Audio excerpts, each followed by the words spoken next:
All right, and we're live. Thank you for joining us again for another Sunday afternoon robot fighting stream. I am, as always, Bog Rider Josh. I'm Shiv. And I am the Newtype currently shoved into a machine, which was once the Krampus.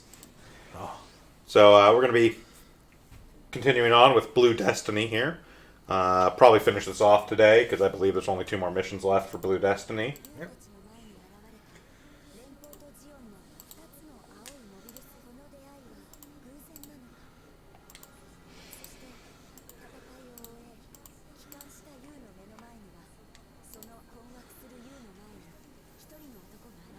We jammed a new type sword inside of a machine.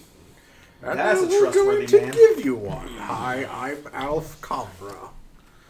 Comra's a bitch.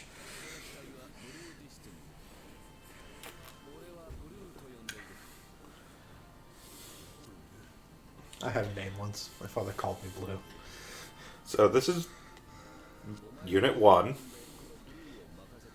It's a gym with a really fucked up computer shoved in it.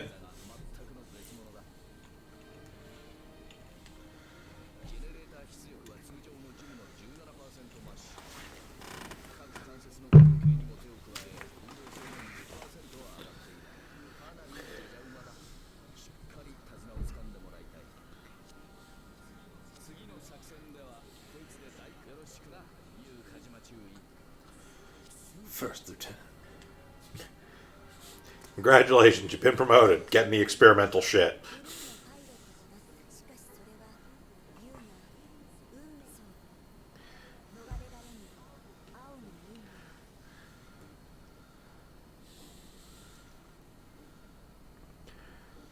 By the way, in case you have forgotten, any dramatic tension in Blue Destiny is basically immediately ruined by the fact that you know for an absolute fact that Yu Kajima survives. Yes. Yep. Because it literally starts with him at the time of the Axis shock event in Char's counterattack going, "Oh, I'm here and I felt something calling to me. Let me talk about my time during the 1-year war." Yes. The entirety of Blue Destiny is basically told via a flashback from the main character. Yeah.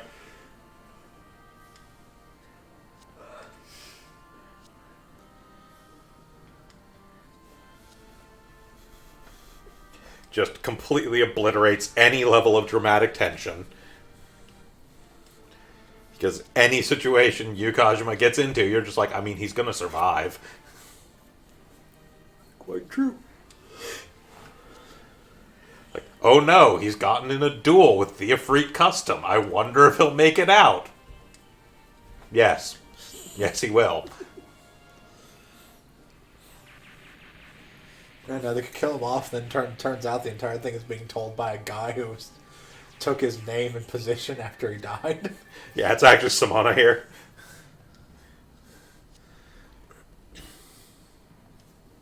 Unfortunately, we don't get the gym dominance in this game. Nope, we do not get the gym dominance. Like, it's from Blue Destiny. Yeah. I mean, again, as we've discussed off Yeah, stream, there are a lot of gyms in this game. They're not going to include every gym variant. At some point, they had to draw the line and be like, okay, no, not this one. I mean, my reason for this was literally Philip Hughes is here. Yeah, but I mean, there's other series that have scenarios represented in it that don't have all of their iconic gyms in it.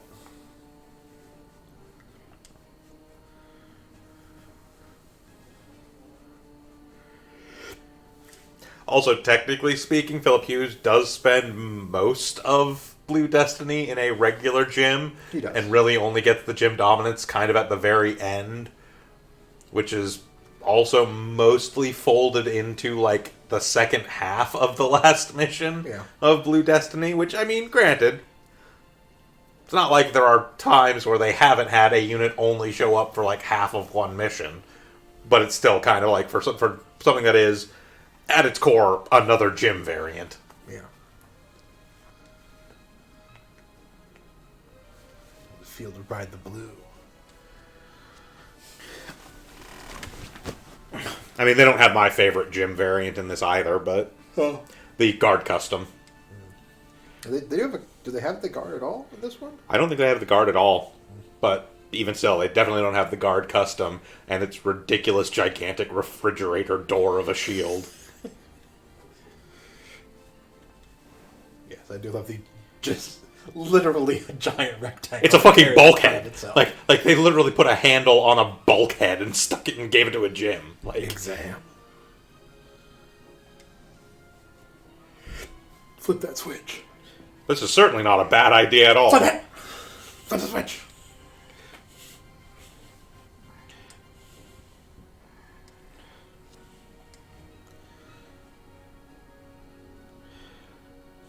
This game does have a good implementation of the exam system mechanically, but it isn't my favorite. That still goes to battle operation.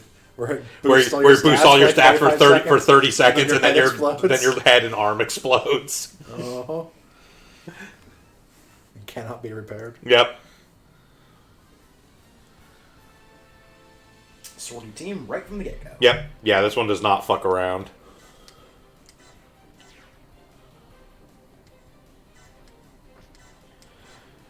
So as usual, we did a little bit of play between streams, so we have a few new units. Not as many as we usually do, just because we only leveled up a few things, but... Destroy all missing launching pads within 5 turns.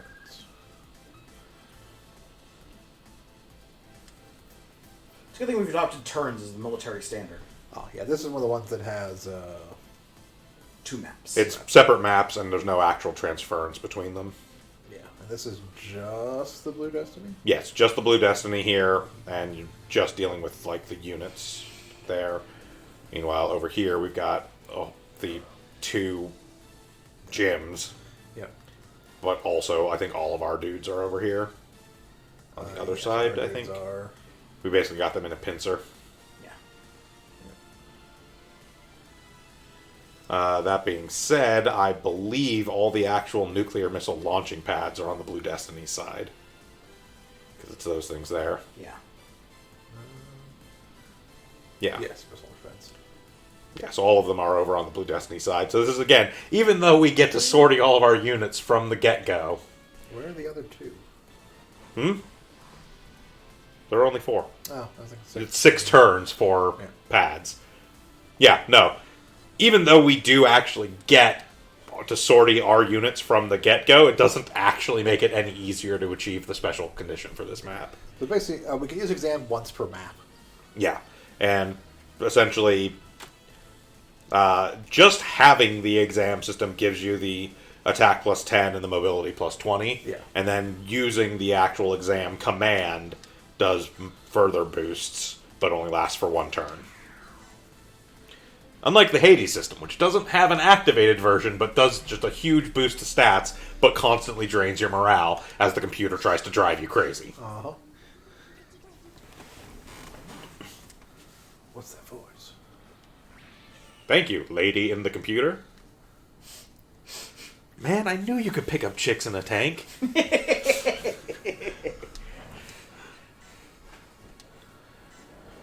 Yeah, so meanwhile, over here, we've got our units. As we deploy stuff, we'll talk about what new stuff we've got. Again, it's not a ton of new stuff this time around, but we got a few. So first off, we've got Psycho Gundam Mass Productions, which were effectively free. One of the DLC missions... Hey, Hunter! So one of the DLC missions, if you complete the special objective during the mission, a Psycho Haro and... Or not Psycho Haro. Yeah, it is. Yeah, Psycho Haro. Psycho Haro. For Psycho Haro. And a bunch of Psycho Gundam MPs show up, and when you defeat, like, the leader unit, you can capture the Psycho Gundam MPs. So we technically got, like, 4 of them. We kept 1 or 2 around, because there's some stuff we can develop them into, and then sold the others off. Yep. So we didn't actually develop into this Psycho Gundam MP, we just got it for free. Interesting note about the Psycho Gundam MP, as bizarre as it may be, even though the Psycho Gundam Mark II, and Psycho Gundam Mark III are all XL size units, the Psycho Gundam MP is actually just a large unit. Yeah. Because it is actually smaller than the regular Psycho Gundam. But that's what we've got Elka Joan here running in just to get some levels on it and develop it into some other stuff. Thanks, my beautiful Deep Striker can't go on land. Yes, we do not have Minovsky Craft yet. Notably, the important reason for why we were doing that particular DLC mission is actually because that gets you the power part that does the amazing thing of just straight up 5% HP and energy regen every turn. It does. And we forgot to buy a bunch of those and equip them to you. Yeah, and they're like not even that expensive. They're like, I think what was like 40,000 each. That sounds about right. Which is like fucking nothing. We've got the Quinn Mantha. Yep.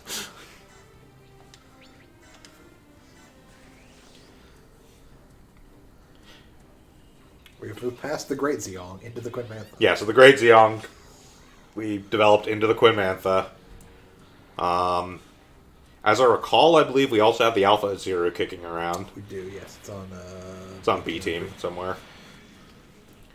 But yeah, so we got the Quinn Mantha now.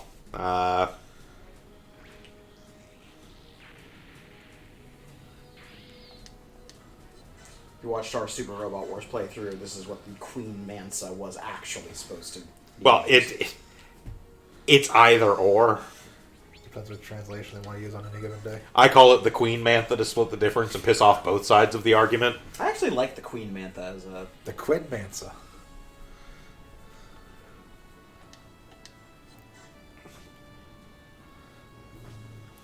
So our Zeta 3 we turned into a Zeta 2. I'm actually still rocking the Totus Ritter just because the Totus Ritter is actually where we're going to stop that one. Well, you're now rocking the Totus Ritter. We had it last time. No, the one. We just got it from the... No, I just haven't killed anything in it. No, I'm pretty sure I got the levels needed in the... That's right. No, we did get it the last time. Yeah. So I've got the Totus Ritter now, which is what came out of the Pale Rider, which absolutely makes sense because canonically it's basically a development off of the Pale Rider. The Totus Ritter is basically where that's going to stop. It technically does develop into more things, but nothing is really technically an improvement on it. So we'll use that for a mission or two, and then I'll be switching out to something else. But when we get into sort of endgame stuff, when we're no longer really worrying about development, we'll have that going. Got a few other things here. So we didn't deploy the Alpha Zero because we can't. That's right, it's space only. Or it's not ground game. Yeah, so the Hainu, we turned into the Unicorn Gundam, which is just outright an improvement.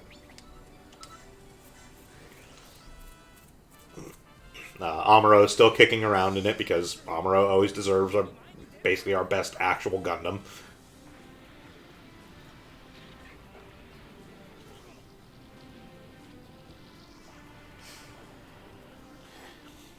It lived. Even if someday Amuro himself will be replaced with the older, less shitty version of himself. We'll probably just run both Amuros. I mean, it'll depend because we've got kind of limited swap out slots at this point.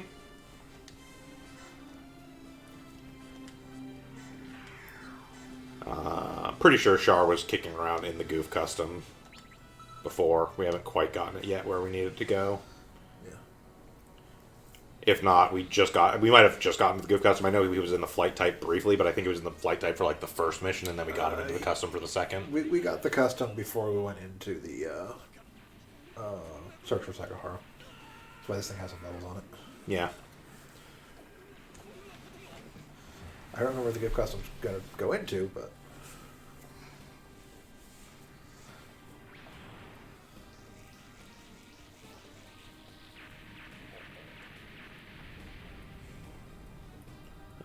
But yeah, the next time we have a space mission, you'll be seeing the Alpha Zero as well, which will eventually go into the Beta Zero because it does. Oh, that's right. Be a free. Yeah. It goes into exactly what you think it goes into. So we do have the Nero now. We had the Nero. Well, we got the Nero last time, but we didn't. I don't think we've actually fielded it on stream yet. I think we have. No, because he was in the. He was still in the Nouvelle last time. Maybe.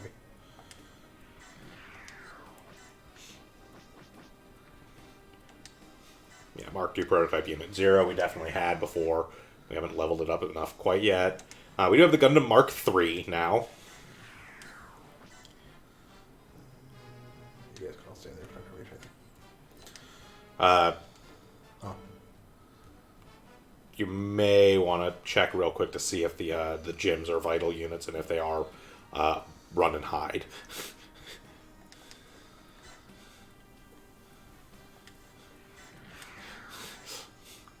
Not to put too fine a point on it, but they're not good.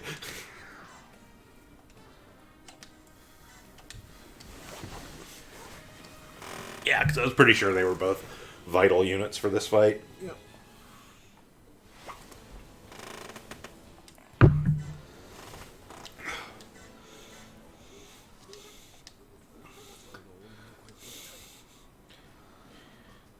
You suck. That's it. I've lost it. I'm hearing women on the battlefield. Everyone knows women can't be on the battlefield. That's what the people who make Escape from Tarkov told me.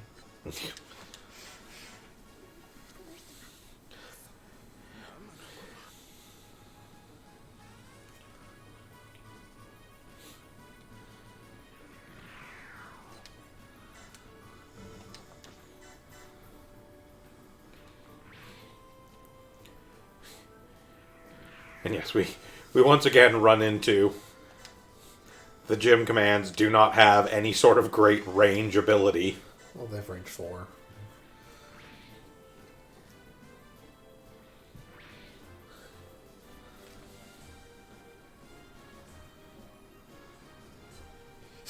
That's a choice you've made. You get him! Take that.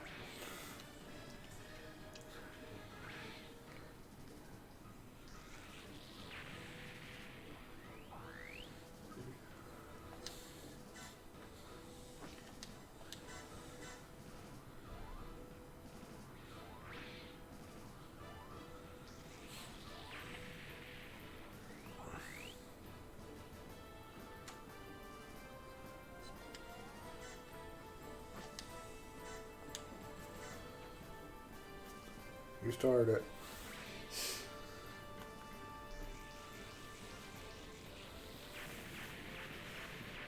Yo, we started it!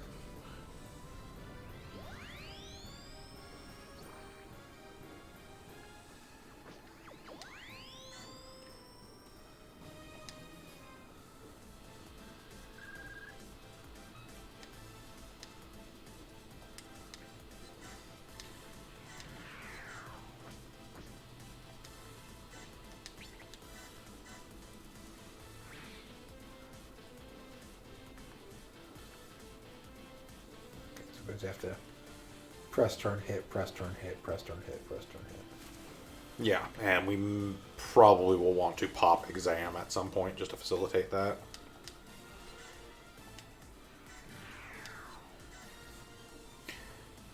So this is the move list on the Todashiter. Still has the Hades attack. It has the Tri-Blade for some reason. Tri-Blade. Has regular beam saber. It's got regular beam saber, it's got incoms, and it's got the Hyper Knuckle Buster, which is funny as shit.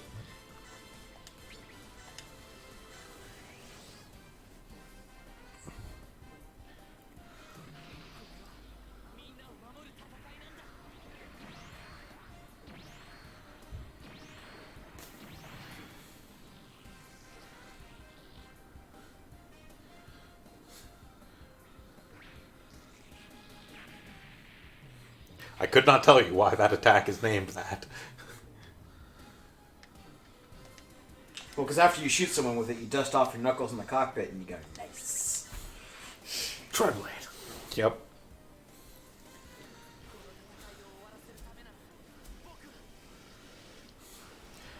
Which are also basically incoms. Uh-huh.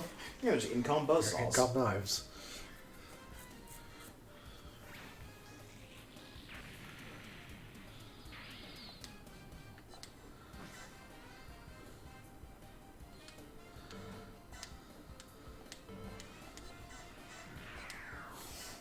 And then we activate the Hades system. And our opponents shit themselves. Whee! Hyper Animosity Detect Estimate System. No, this doesn't actually mean anything.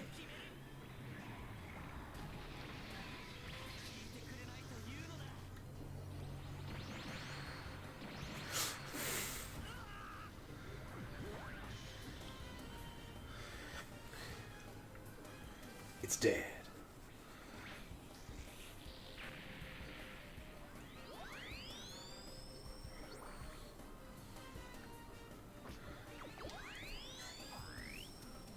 I mean, the enemy should be showing itself. It's like a post, like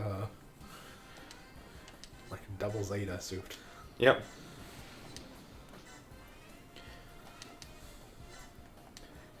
That thing's eyes glowing red. I feel like this is a warning sign. Who taught it to hate? That just seems like a bad idea. Hades system, sponsored by Zaya. Yes, the Hades system, where they decided that the exam system was such a good idea of ripping the soul out of an unconscious Newtype and shoving it into a computer. What if we could just teach a computer to think like that and take over the pilot? The Mark III. I love that every high-level engineering design in the Gundam universe is necromancy. Necromancy or time magic of some kind. I mean, the Hades system is distinctly not. The Hades system is developed from... The Hades system is literally nothing but a computer. It's just a computer that was... Developed from the data of the exam system. Yep. Because they realized that actually ripping the soul out of a new type is a bad idea. It causes problems. Yes, and God knows the Hades system didn't cause any problems. Different problems. Perfect system. No problems whatsoever. It's a chainsaw problem. You never have the same problem twice. You can have different problems.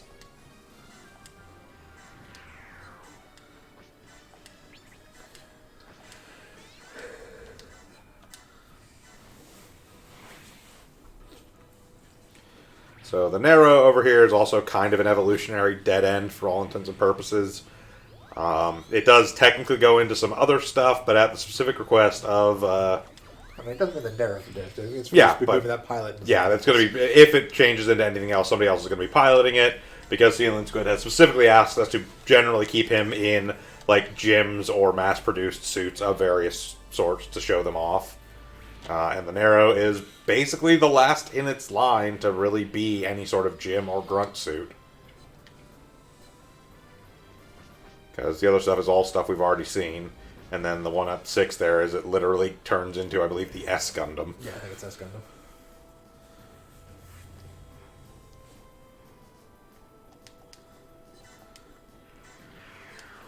Yes, the one major problem with the Psycho Gundam MP, and in general just the Psycho Gundam line, is they do not have any goddamn movement. Fast. Let's get back on the bus. If you can't move fast to the bus, get back on the bus.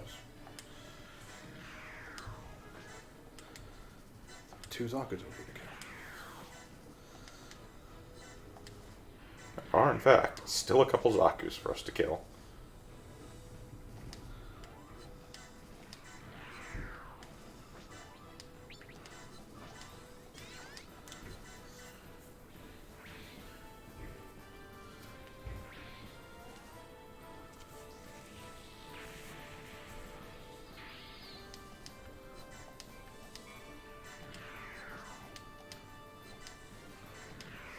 No, leave us alone!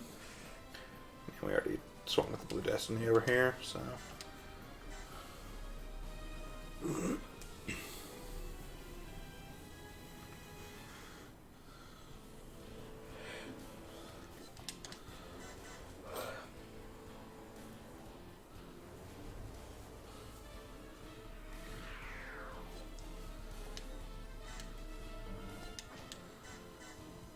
Leave them alone.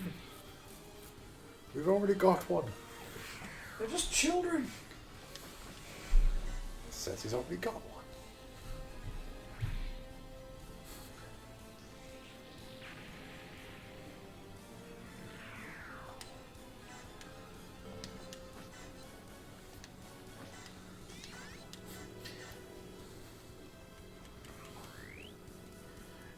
Again, the Nero also suffers from some range issues, It only has a beam rifle. There you go.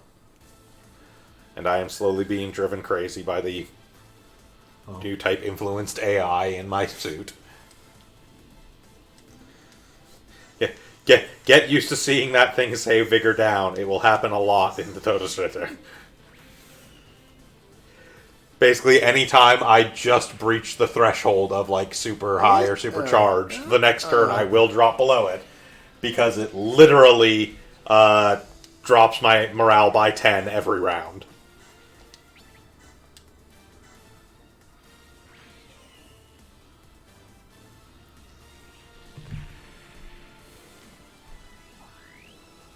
Even more vigor.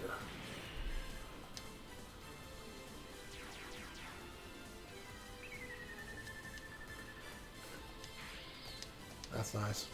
Yeah, couldn't care less.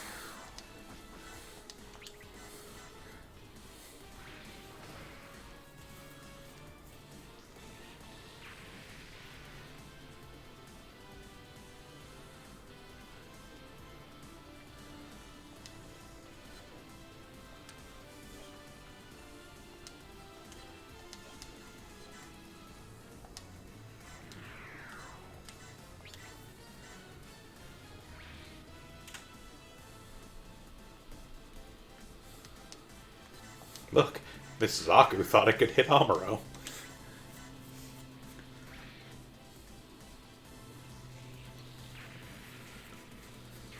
I'm really not sure what led it to this mistaken conclusion, but That's good. yeah.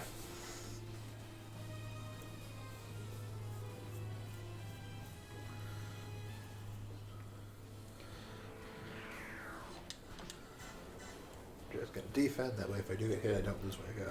Yep. Do not lose your supercharged status. So pop that one shot. I mean, strictly speaking, even if you did lose it, you could probably pop Exam and still kill it in one hit, but why risk it? Yeah.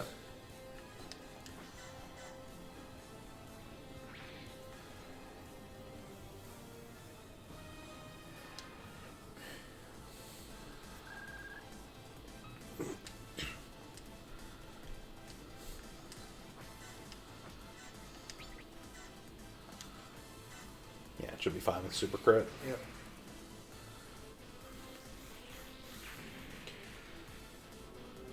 Historic moment.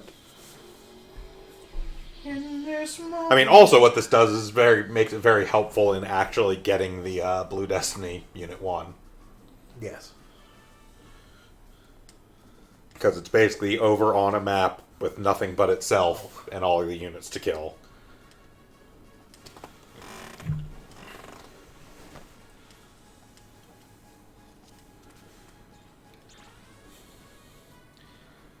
And more than capable of killing anything on the inside. Yeah.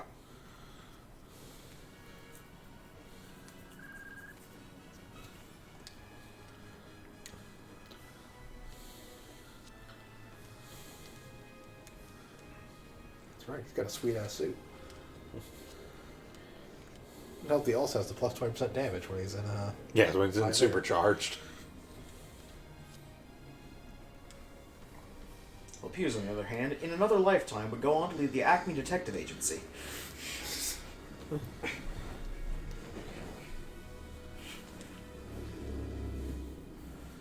Hence the villainous Charmin San Diego. Where in the world is Charmin San Diego? So did you see about that? No, I didn't. The next, like, Netflix choose your own adventure kind of thing, like they did with Black Mirror or whatever, Yeah. is literally going to be a Carmen San Diego one. Okay. Yeah, I saw that. It could work.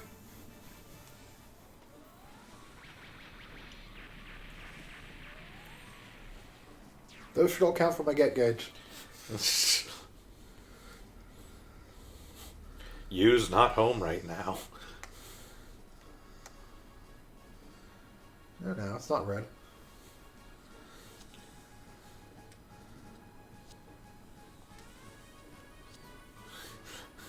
It goes red when the exam system turns on.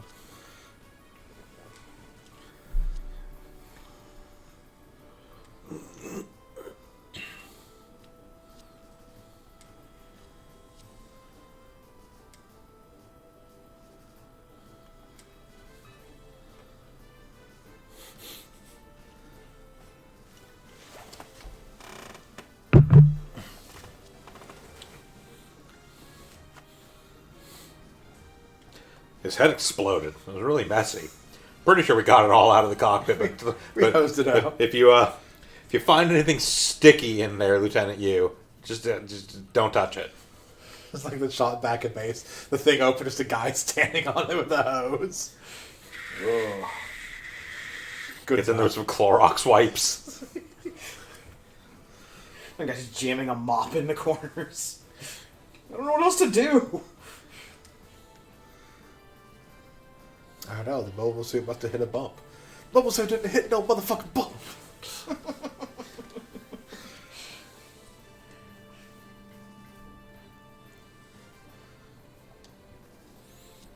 I like how the engineer is like, yeah, Lieutenant, you probably shouldn't turn on the exam system. You should probably not turn on that system. Blue Reaper. No, that's that one over there.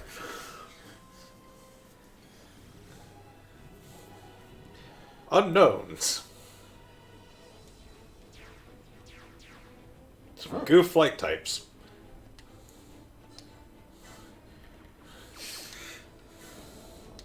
Hey guys, just gonna slide in right here.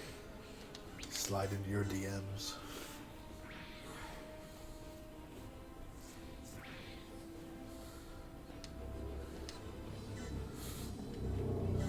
Hi. How's it going? Or sorry, I gotta scoot back a little Give me a bit. second here, gotta scoot back a bit. Hello gentlemen, my name is Coronado and I will be doing your official documentation today. It yet lives. Well, yeah, because they're just toying with him. What do we... Yeah, the prototype Unit 0 needs... Yeah, because you fly. I can't deploy them where I am right now. Really? It's very It's odd. technically considered in air because it's over the track. The track. So, like, I don't have a... Huh. I'm actually more surprised that the prototype Unit 0 doesn't have mid-air ability. The Gyan should. Nope. No, well, ground only. The Goof I know doesn't. Yep.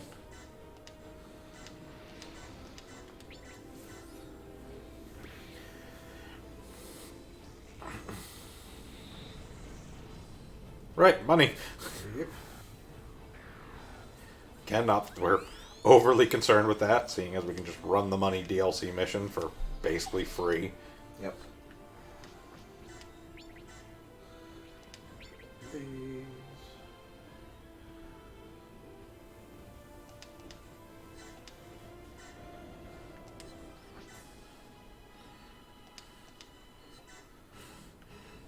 Hi, boys. Howdy, y'all. I'm the Queen Mansa.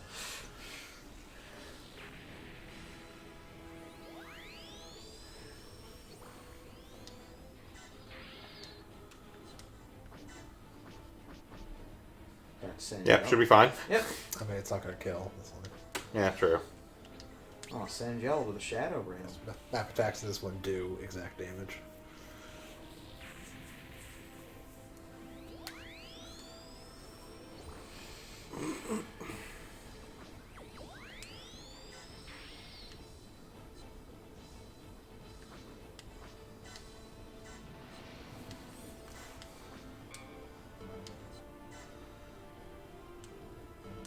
Nice, Hunter.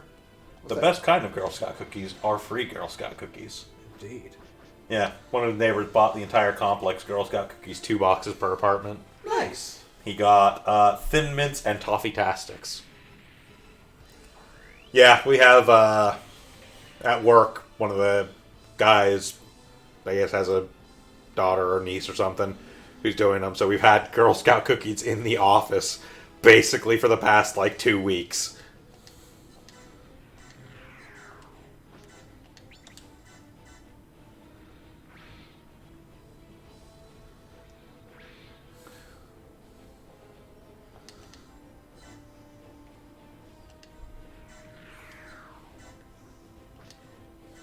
Okay, so I'm not hearing things. Something either in like the music background track or in some attack animation sound is making a horse whinny noise.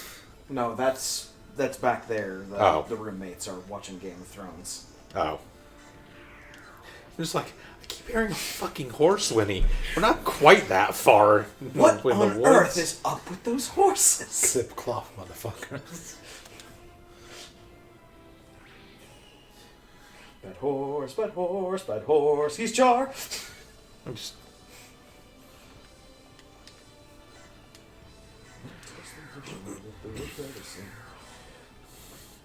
Sorry, now the question just becomes, why? Because I haven't seen season 7 and 8. Bean Galley. Yeah. That show is not good. To each their own.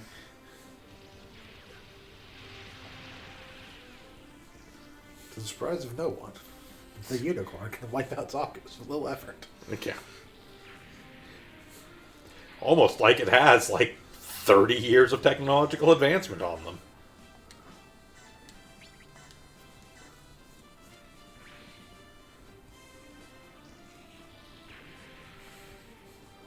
I would like it noted how much I love the unicorn zooming around and shooting shit while the 0079 battle music plays.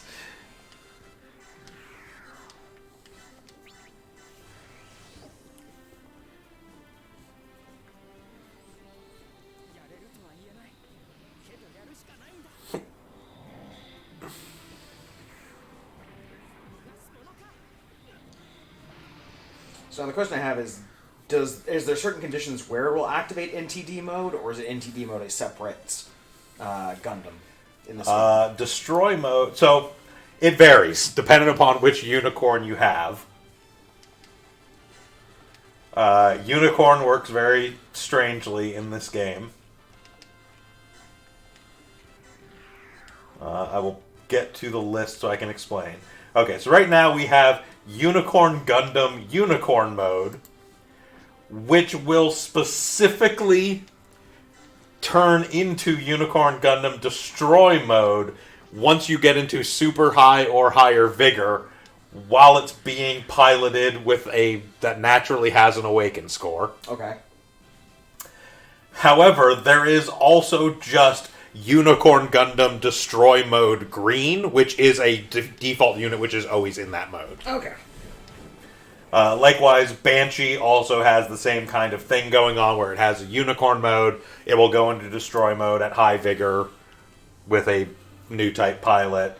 Banshee Norn does the same thing in that it is in Unicorn mode, normally goes into Destroy mode with high vigor, etc. Then there is also Banshee Green, which only exists in a single scenario, and there's no way to actually get as an actual unit.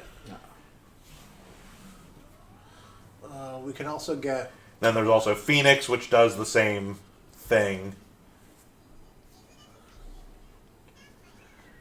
And then there's Unicorn Gundam Crystallized mode, which we're probably never going to see in this playthrough. Unicorn Gundam Crystallized mode. That one was, collect every other mobile suit? Or? No, that one is complete the entire game in hell difficulty. Ah, yeah.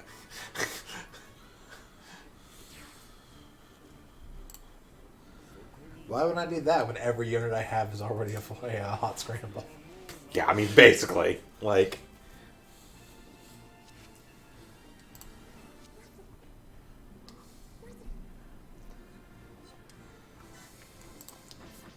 Some crazy guy has shown up.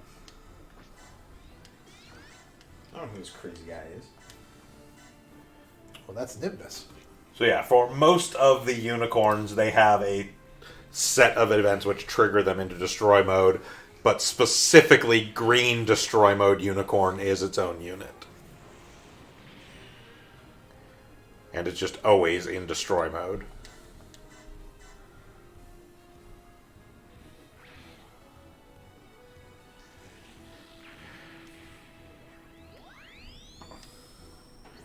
So, technically speaking, in a second here, if Amuro keeps getting kills, we will see the unicorn go into Destroy mode.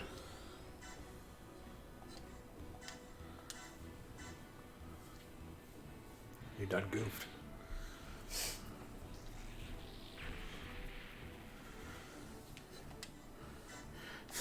Look, Look, they have a whole 6% chance to hit him.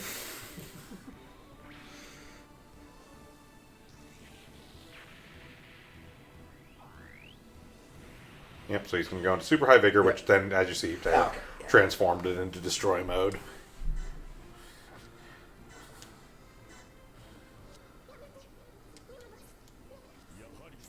Nimbus. She's my girlfriend, not your girlfriend.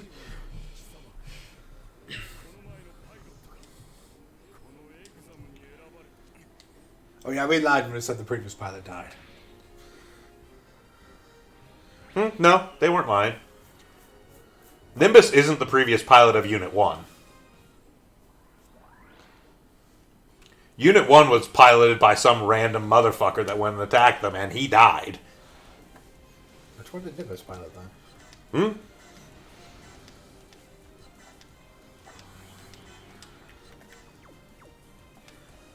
The exam system is in more than just the Blue Destiny units. Well, yeah, I mean, it's in this Zaku. Or it's in this... Yeah. That's what he's talking about when he says that it chose him.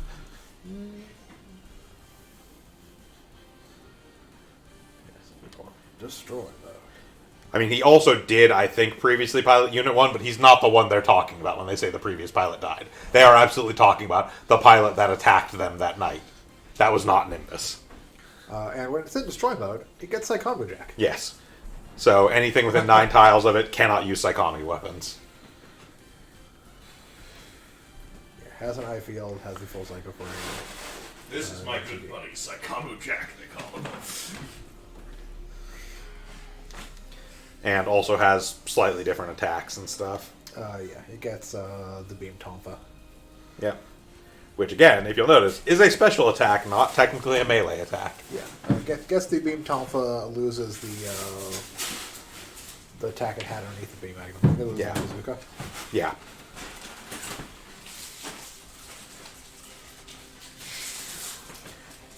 And yeah, so you saw flash briefly there, that weird pink effect is a thing that shows up sometimes. That's basically any sort of cancellation field that exists will have that sort of effect.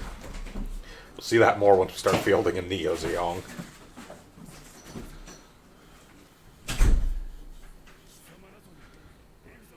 You haven't finished your exams yet! Oh. At least I don't think they were talking about him. I don't know. It's been a while since I actually read Blue Destiny. I get the feeling Blue Destiny is a little weird. Not really. It's actually pretty straightforward.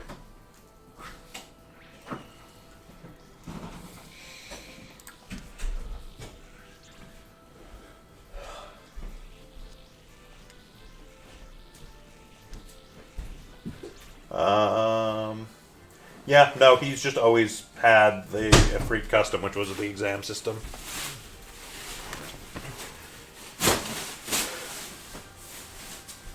Yeah, because he's a Xeon pilot. He wouldn't have been in the Unit 1. I mean, yes and no. Because you also have to consider that there's Blue Destiny Unit 2 is a Xeon suit, and it's basically a fucking Gundam. Kind of. That's the thing. Blue Destiny Unit 2 wasn't actually a Xeon suit. Nimbus stole it. Keeping up the long tradition of Gundams getting stolen. Because no one knows how to use keys in this universe. Yeah, no. Blue Destiny Unit 2 was made for the Federation and then got stolen.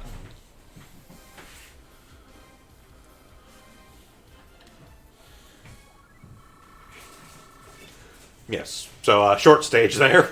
Yeah.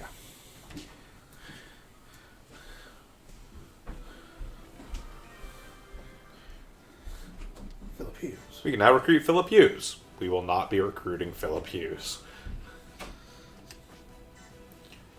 What we'll be doing, though, is selling off these. Yep. For a whole 15,000. Management. Not produce. Develop.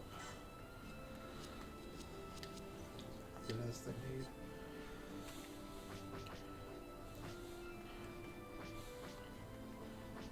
Five for Psycho. 2.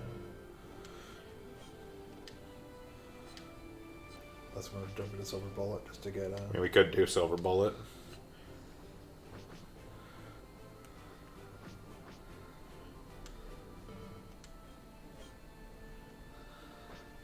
Unfortunately, we get not the Doobenwolf. Yes, they did in fact translate it as Dovenwolf for this one, not Doobenwolf. Oh, I guess it's Saikoro gun. Hold on, never mind, we're going that route. I'm 100% behind dumb. The Saikoro Gundam. I'm cool with this.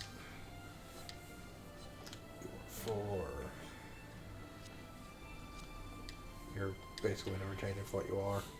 Yeah.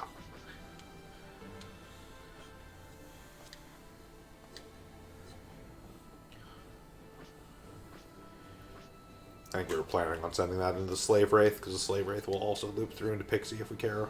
Yeah.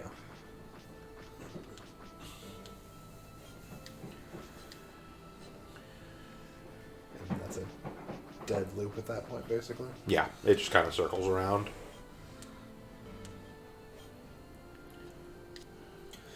You need one more level. Yep. I think you need one more level. Or Two, yeah.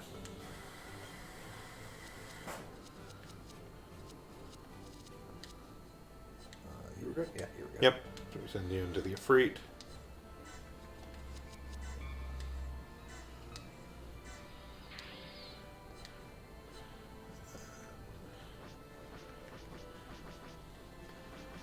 Probably just do two, send it into the custom. The custom, I believe, will also go into the whole chain, so we can get all the Ifrits, basically. And also works us towards a silly pilot. A silly pilot. Well, yes. If we register every unit that has the exam system in it to our production list, we unlock the ability to get Marion as a pilot. I am uncomfortable with this. Just shut up and pilot. I mean, she was a pilot beforehand. Yeah, but then stuff happened.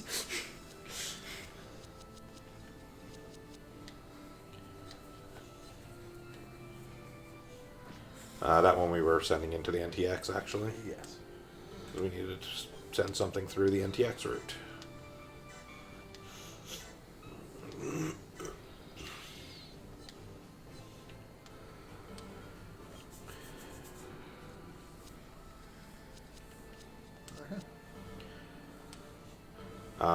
Going to produce. Well, yeah, design first, just to check. Going to produce, and let's buy as many of the. Oh,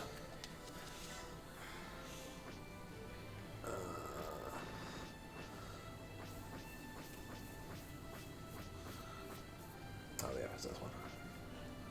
Right there, yeah.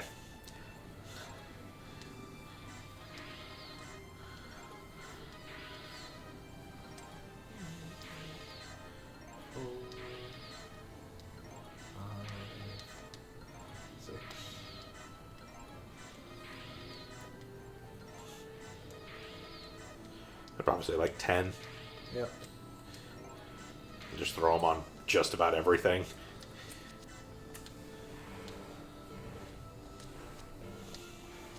One second before I do that.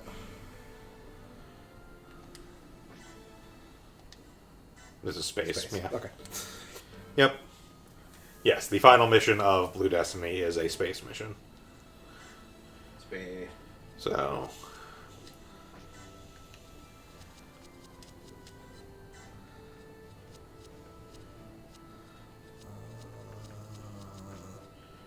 Switch out the Apsaris for the Zero. Yep.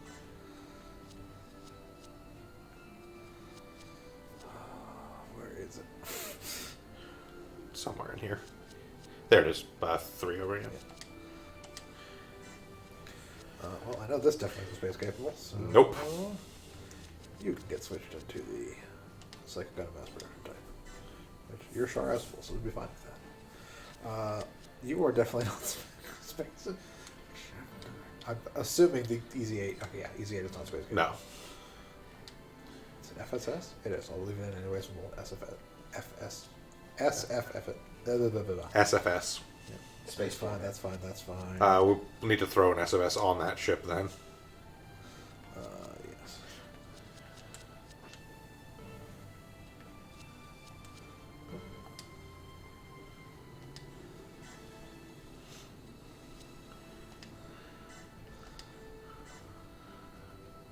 Yes, it does.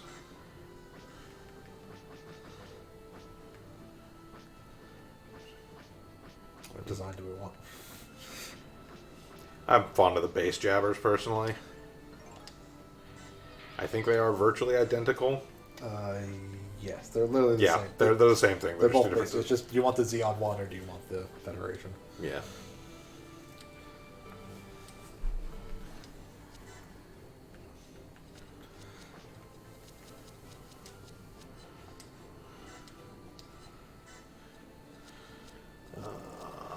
You're fine. You're good space for.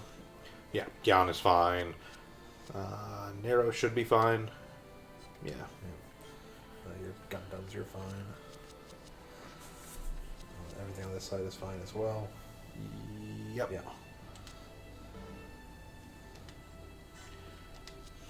Start throwing the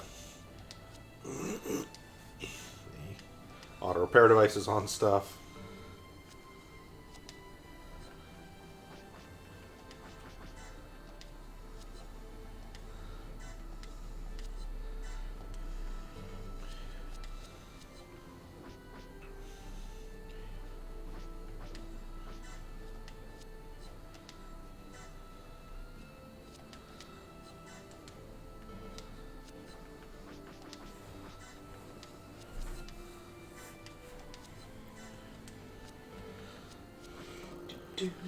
Definitely want one on the Azero. Yeah. Shoving cubes into things.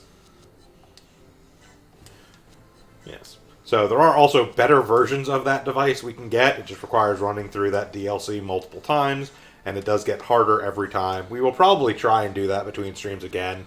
Maybe get at least the second tier one, if not the third tier, because it just gets gradually more and more ridiculous. The second tier is 10% every turn, and the third tier is 25% every turn, if I recall correctly. That sounds right to me.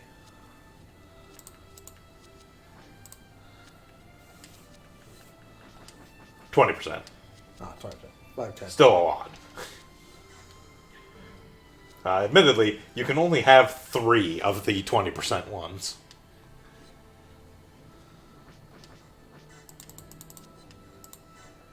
I'm going to take a quick look at the quest guide to make sure there's nothing special we need to do that's not going to come up.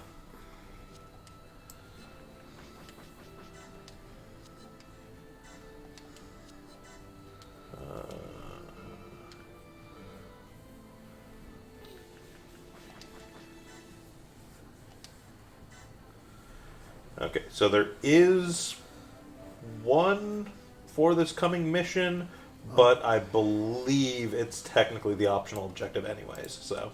What is it? Have you completely destroy Nimbus within 5 turns. Okay. That sounds like it would be a special objective thing anyway. Keeping in mind, I believe, if I recall correctly, that it is just you has to deal the finishing blow, so we can blast him with other shit and then just have you finish him off.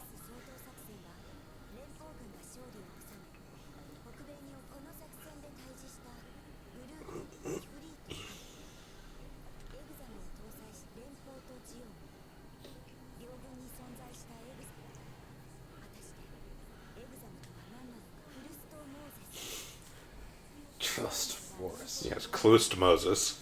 Klust.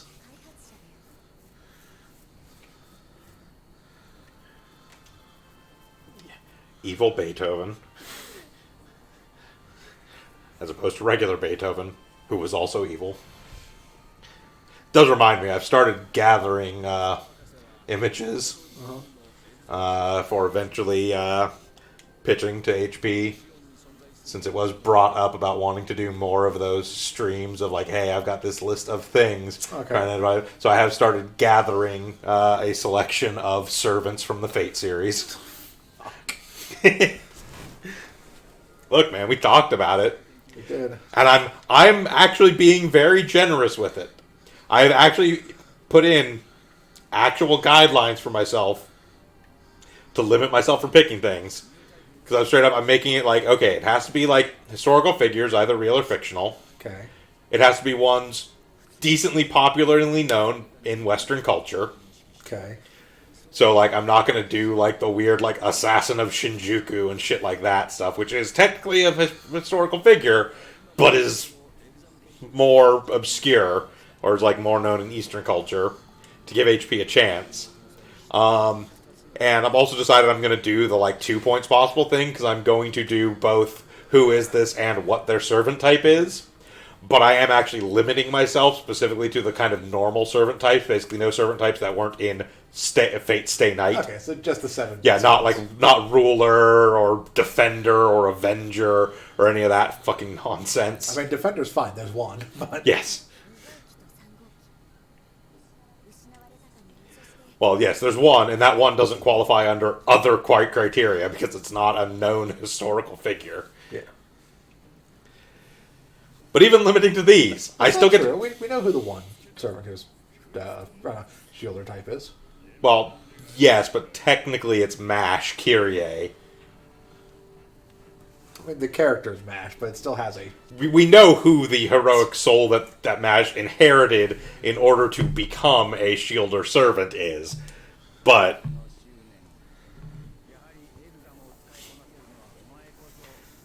But even with these restrictions I've put in place, still got to get some wild shit. I'm debating whether or not I'm going to allow myself to include multiples of the same figure in different roles. I was about to say, everyone needs to be King Arthur. No, that's too easy. I was, however, considering including the different Elizabeth batteries. It's fine, they're different enough.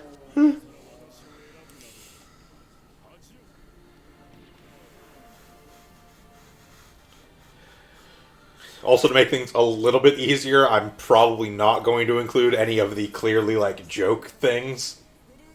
Clearly joke things? Yes, like, if I am including, Arturia, I will not do the one where she wields a water gun.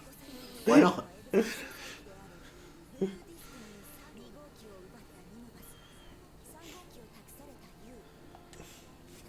I'm just you. I'm as confused as you are. Alright, you and me will go to the... God damn it. Umu! Bow! That was not even King Arthur, though. Oh, we're still doing a Fate Stay bit. Yes, we are still doing a Fate Stay bit. Yes.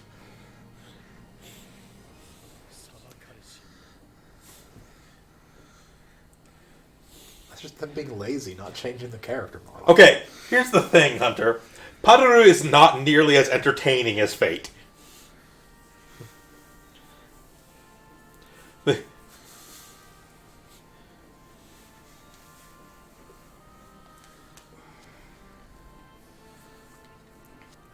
Assuming you're using Padaru to refer to Puzzle and Dragons.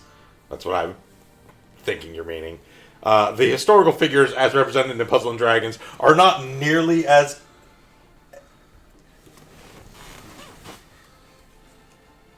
No, I think it's talking about the awful Christmas thing. Oh, God, no. Jesus, no.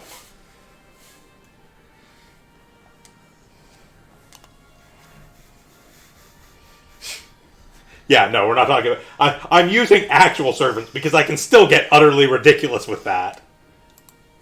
And HP will never guess at least 95% of them.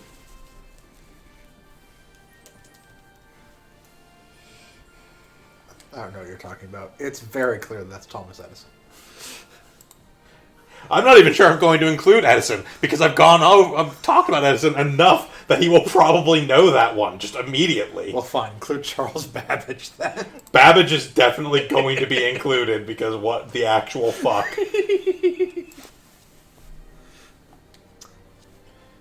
And then rather than including Thomas Edison, you can include Nikola Tesla. Could include Nikola Tesla.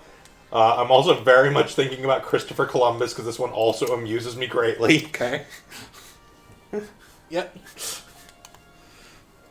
It's like, you could guess that, but God, how? I forgot that was a thing. Huh. fuck is that supposed to be? That's red hair. That's Lubu's horse. Oh, fair enough.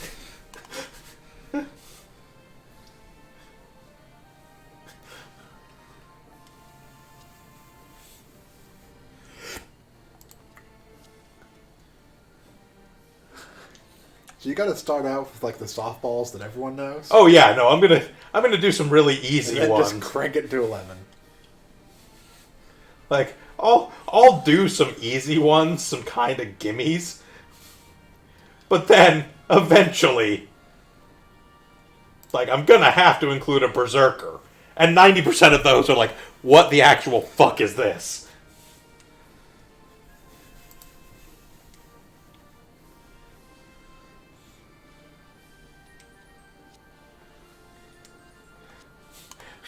In fact, I'm pretty sure I know which berserker I'm including, at least one of. Yep, that's Berserker. Because again, even if he manages to guess who the character is, or after I tell him who the character is, he will never guess what servant class they are.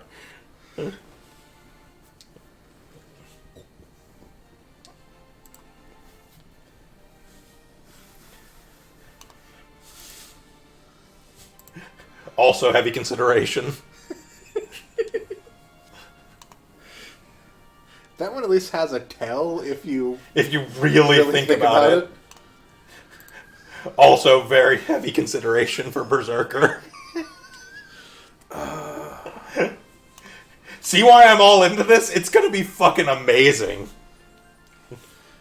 Notably, I am not sharing images of what I'm bringing up, because these very well definitely may be used for our stream with HP, and even though HP never looks at our streams. The clear answer is Lancelot when it was fused with a fighter jet. What's great is that technically doesn't even break my rule of none of the joke stuff, because that wasn't really a joke. That's just a thing that happened. A thing that occurred. Fucking Fate Stay Night. Fate is fucking wild. No, that wasn't Stay Night. Fate Zero. That's Fate Zero. No, that's the entire thing. Fate Stay Night is the same problem that Batman does. How do you throw Batman fighting skeleton pirates on a boat and make it boring? How do you have that and have it be boring? I tried watching Fate Stay. I tried watching a bunch of the Fate stuff. How do you have that much wackadoo in the background? Okay. So, multiple things things. to be an action series, Yeah. not a drama. Yes, multiple things to understand. One, it's a drama, not an action series. Two, it's incredibly hit or miss. There are some really good Fate things. There are some really bad Fate things. Unfortunately, most of the really bad Fate things are actually them attempting to adapt stories from Fate Stay Night. Really, the biggest problem with Fate Stay Night is that I feel it's a 26-episode series that should have been 13. I mean, my opinion on it is there has been exactly one adaptation of stuff from Fate Stay Night, the original visual novel, that actually worked really well, and that was Unlimited Blade Works. Well, that works okay. Unlimited Blade Works was fine. Fate Zero is good, but you will not understand fuck all about Fate Zero unless you know about Fate Stay Night. Because it is very much designed as like a prologue of like setting up what happened in Fate Stay Night, and so you're supposed to be like, stuff happens in it that if you don't know what happens in Fate Stay Night, you're not going to give a shit about, and at least 30% of Fate Zero relies on you seeing something happen to be like, oh shit. Yeah, Fate... See, but then you get to the wild stuff. There's stuff regarding Fate that you can experience knowing nothing else about Fate, and it's just absolutely whack job bonkers to the nth degree. You can go experience Fate Extella. I mean, you can experience the greatest Fate series, which is the food one. Yes, What's for Dinner at the Amiya household is great. You can also experience the second greatest Fate series, Fate Collide Liner Prisma Ilia, knowing nothing at all about Fate, and you will be fine. Because that is an alt-universe magical girl show. That at times makes Madoka look bright and cheery. It's an alt-universe magical girl show that in and of itself involves alt-universes. Yes. At this point.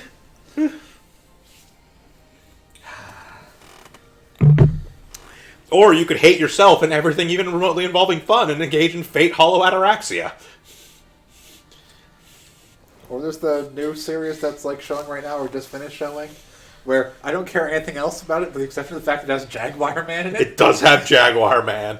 And since Jaguar Man is an actual god, Yep. can't be summoned into the summon, has to take over someone else's Takes body. his buddy. It's the fucking teacher. Yes, takes over Taiga. So good. And just goes around in a onesie. Like a fucking Kigurumi. Jaguar Man's fantastic. Jaguar Man is the best. Still not the greatest thing involved in the god stuff, though. That's still... Well, because the whole thing is the gods can't be summoned directly as a servant and have to inhabit a mortal body. And they have to have a mortal body that in some way shares, like, traits or aspects with their gods on them. Which, of course, makes people give no end of shit to Tasaka. Because she gets absorbed by basically the goddess of love and whores. Yes. And everyone's like, oh, and she's like, don't fucking say anything. I mean, to be fair, I'm pretty sure she's been taken over to like 3 different gods at this point. At least. That just means she gets around. They do kind of love shoving gods into Tasaka.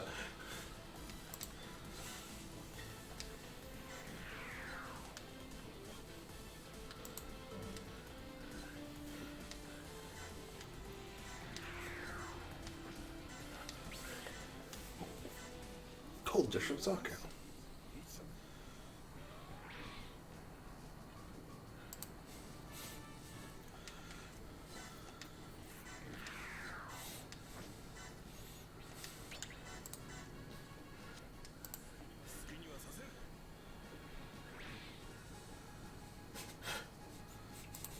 I forgot that was actually technically a servant class. Oh. Moon Cancer. Yes. That is technically a servant class.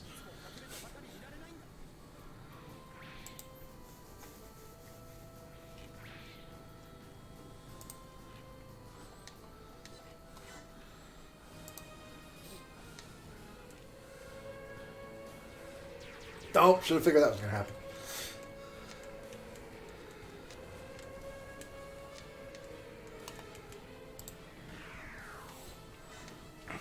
But yes, Fate is absolutely fucking wild.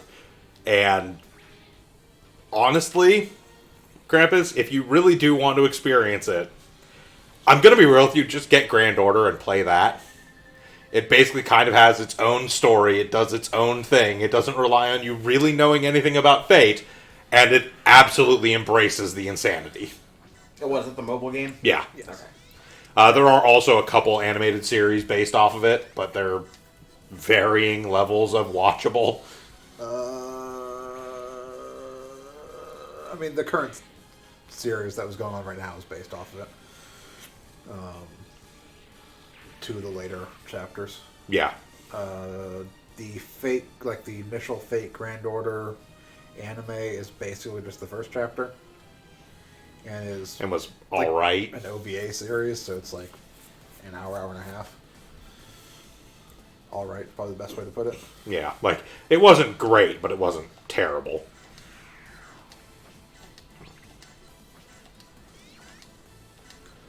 I think they did a movie of Fate Stay Night, so you could just watch that rather than watching the actual series. Yes, I believe they did do... They did do Stay Night. Unlimited Blade Works had both, like, a movie and then they did, like, a series out of it. Both of which are fine. But that also has to do with Unlimited Blade Works just absolutely being the best thing out of Stay Night. What are you talking about? The best thing out of Fate If you say Heaven's Feel, I'm going to punch you. I'm just going to lean across this couch and punch you right in the fucking jaw. I knew where this statement was going, and no, I'm not letting you finish that. Do you have a problem with a woman being filled with worms?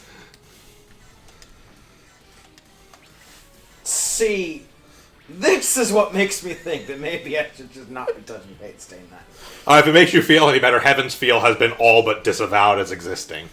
They basically never acknowledge Heaven's Feel. Heaven's Feel, in a lot of ways, felt like the same concession as, like, the, like, hentai scenes in, like, Mezzoforte, where they were like, well, we're getting funding for hentai, Well, so we we have to did include those. it.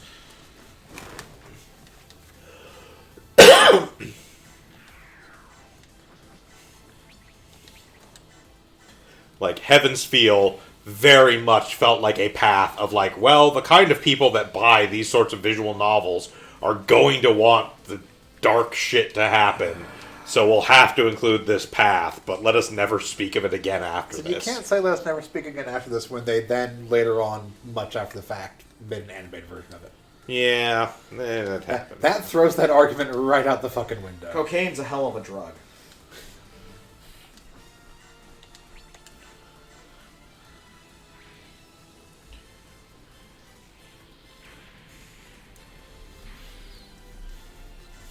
So what I do find really funny, as fucked up as Heaven's Feel is in general, what I do find really funny is, so way back in the day when Fate Stay Night got a fan translation patch, Uh-huh. the fan translation patch was a 100% complete fan translation patch, but also had the option to basically turn off the actual hentai stuff to just experience the story. Yeah. This still included the Heaven's Feel path, but it was like 15 minutes long. It was like, you could literally get through Heaven's Feel with the adult filter turned off. Like, if you turned off adult content, you could get through Heaven's Feel in less time than it takes to make a decent sandwich.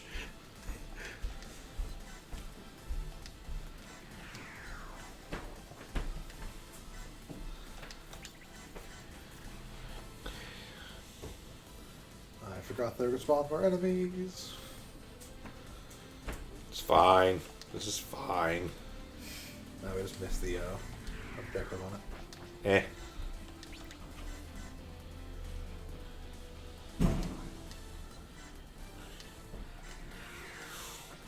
Oh no, that few Yeah, thousand. that like 5,000 monies. Yeah.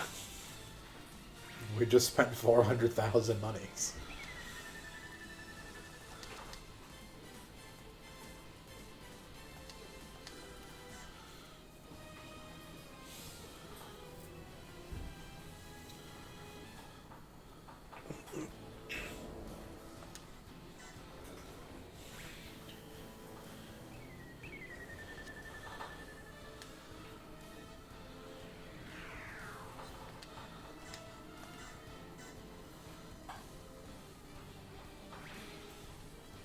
So anyways, on topic to what we're actually playing here. Oh, this could be bad. Yep. Yeah. Oops. Oopsies. Yeah. Wow, wow, wow. Wow.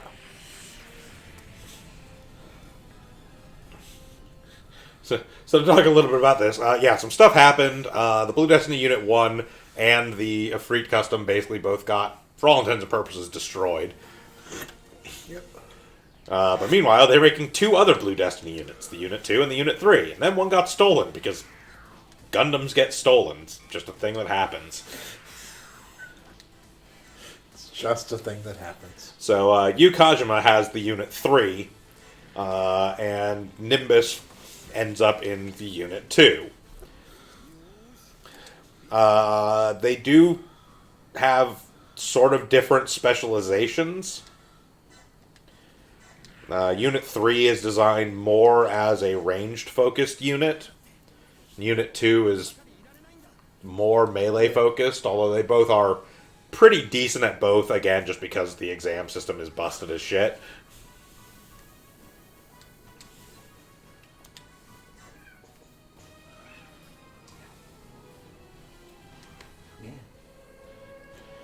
I was ready for you this time. Oh no, they were ready for us. Do, do, do, do, do, do, do, do, do, do.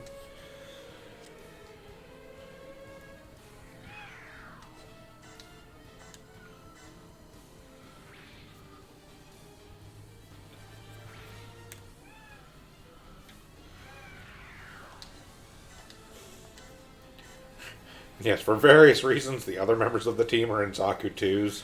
Yep.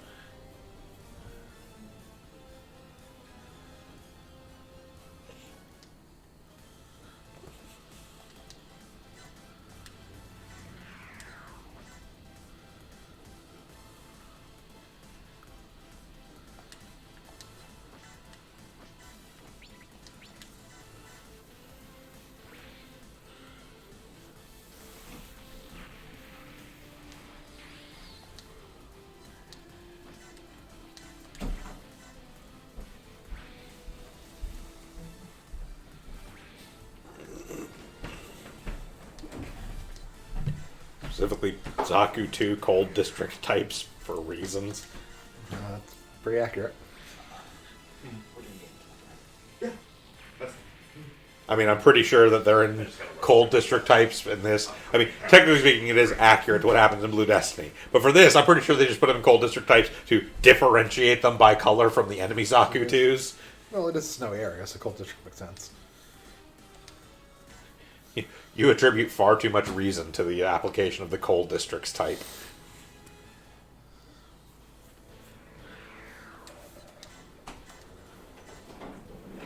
I mean, the Gym D, which is the Cold Districts one, at least has some basic design variances, but you're saying there are Zaku Cold District The types? Zaku 2 Cold Districts type.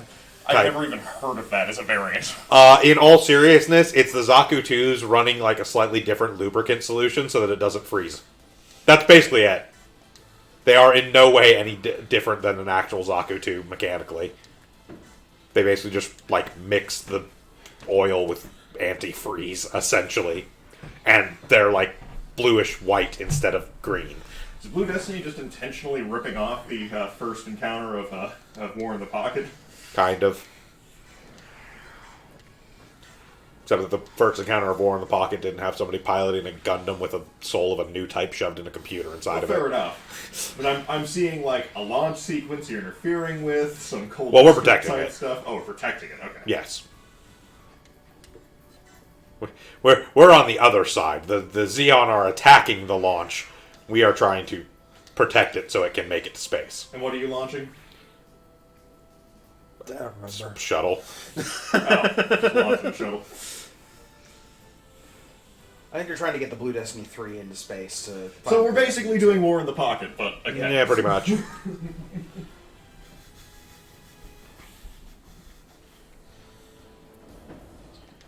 Or like that one sequence from Gundam Wing, or take your fucking pick, really. Pretty much.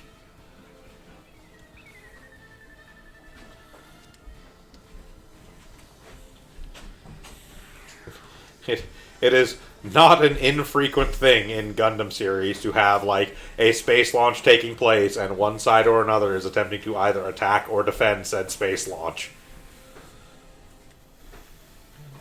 Space up, space down, attack or defend. Like War in the Pocket, Victory, Gundam Wing, Blue Destiny. Certain episodes of Outlaw Star.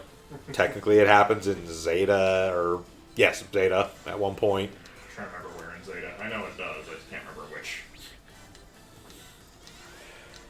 Like it's a pretty common theme actually in Gundam, turns out. You gotta launch stuff to space from the ground. You gotta defend it.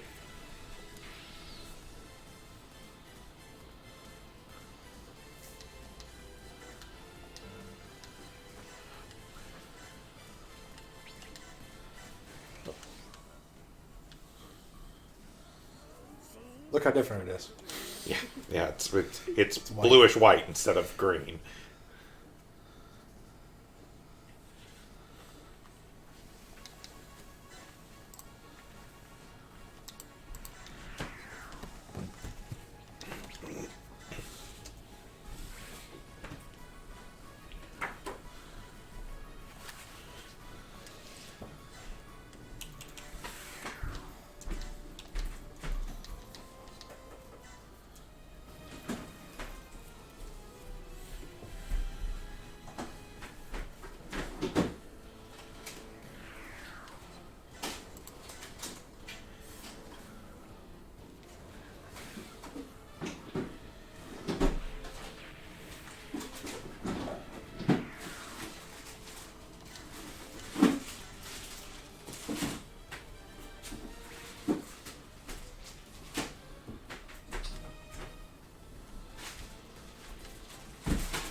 Yeah, we got Successfully 5,000.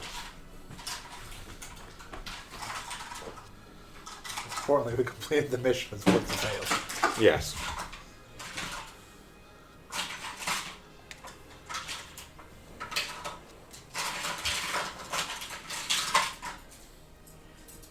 To space.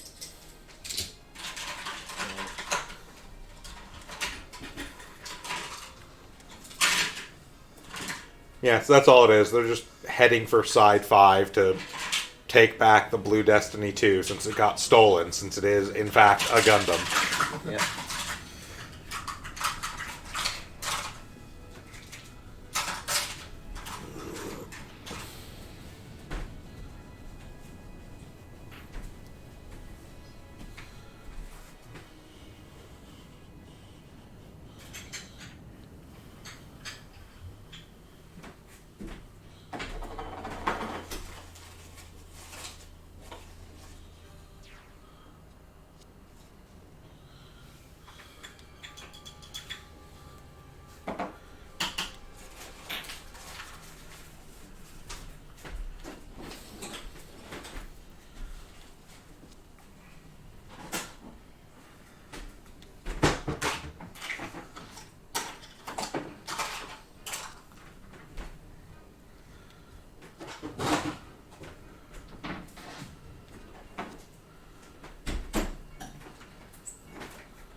I found something wacky.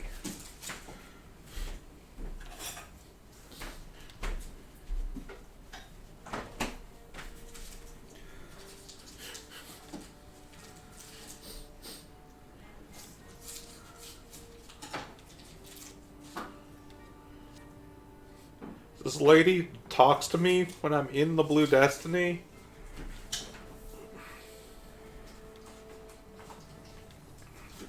Wow.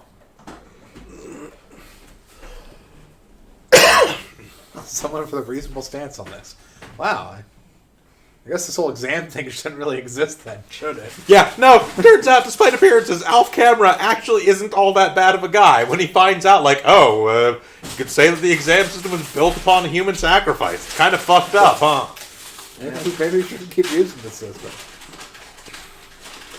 I think he said it at the very start, too, the first time that you was in Blue Destiny Unit 1. And he was like, hey, so, the last pilot kind of went fucking crazy when it started misidentifying friend and foe and just tried to kill everything, so, maybe don't flick that switch again. I mean, to be fair, he also explicitly gave you permission to flick that switch. Yeah. But that was necessary to take out those nuclear missiles, except it totally wasn't, because we never actually used exam during that. Nope. I guess I have no choice but to give in to the darkness. Never give in to the darkness.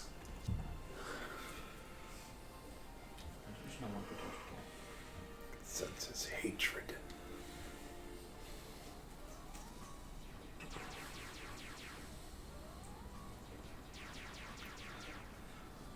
It's just, basically NTD before hateful systems were, cool. Yeah, kind of. I mean, Okay. NTD was specifically designed To to hate new to types. take out new types. True. The exam system is, if anything, the exact opposite, where it was intended to be a system to allow a computer to compensate for non-new type pilots to be able to match to new type response times and agility. Fair enough. This was just done by doming a new type into a computer. Not that doming is the most appropriate verb.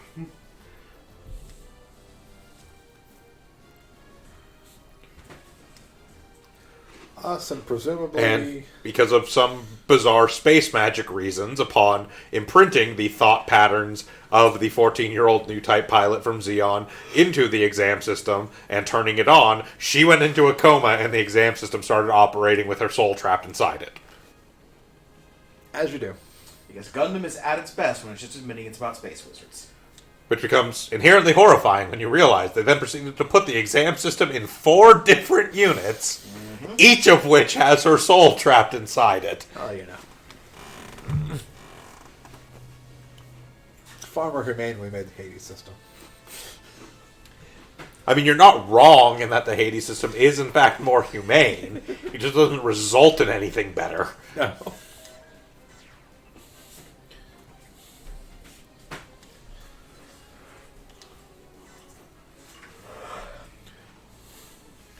Powered by the soul of a forsaken child. Okay, so that's... So it is not actually the special objective in this. Yeah. Special objective is separate from the thing that will get us a silver mod. So this is a one-on-one showdown between the two of them, so we do need to do the 12 units on the other map. Before they kill. But that should not be an issue. 12 units. There's no way we could possibly pull that off.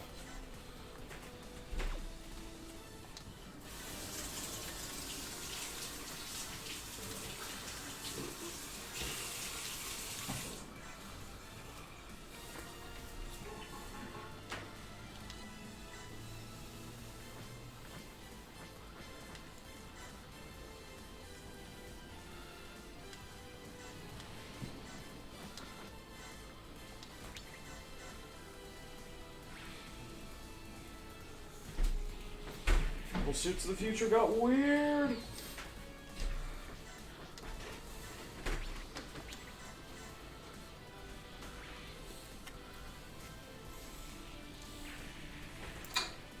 I think the Queen Mantha is technically classified as a mobile armor.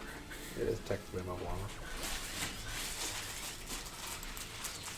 It is just a very mobile suit-esque mobile armor, much the same way as like the Psycho Gundam and Psycho stuff, Gundam. yeah. Which is really just a giant scaled-up Gundam. Yeah.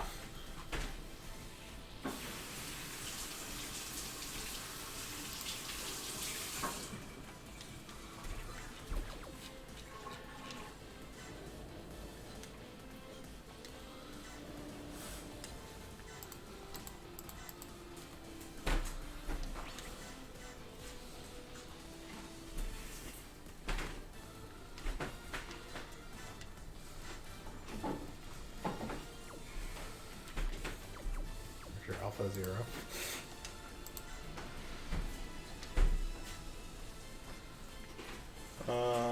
No, actually, the Queen Mantha is actually classified as a mobile suit. Fair enough. It is a prototype Newtype use heavy assault mobile suit. enough. That's what I thought, considering it shows up in Gundam Breaker, and Gundam Breaker does not include any mobile armor stuff. I mean, it's huge compared to a mobile suit. Yes. Yeah. I guess the mobile suit in the same way that, like, the Palace Athene or the O. Yes, because the Psycho Gundam, for instance, is specifically a prototype Cyber Newtype use transformable heavy assault mobile armor. Behold, the Alpha Zero.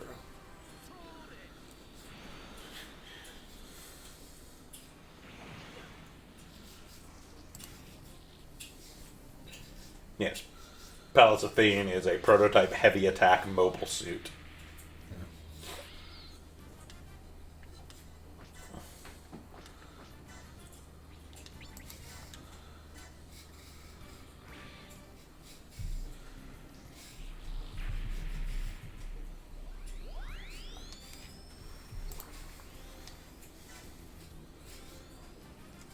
Oh, Coronado got charisma. Ah, excellent. I'm a very charismatic man.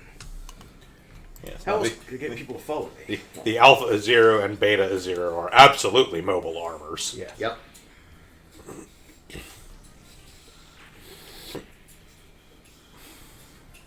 Yes, there are some instances where the line between mobile suit and mobile armor kind of blur.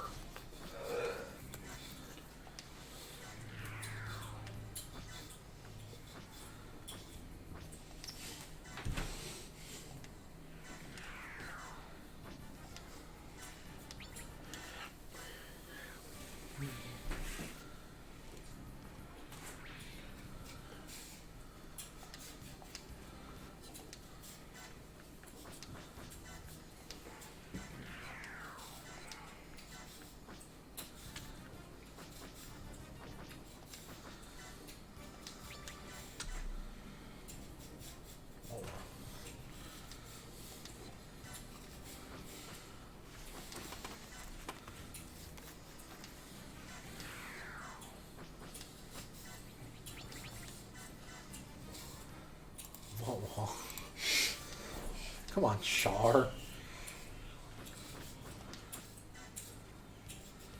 Make Amuro do all the work. Well, I have her. He a bitch. He's big time. So the one the street is.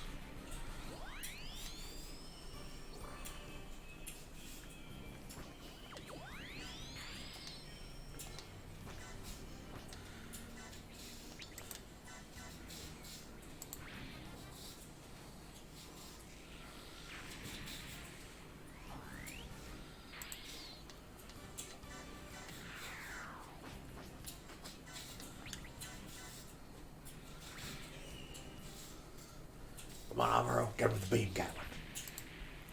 Get it back.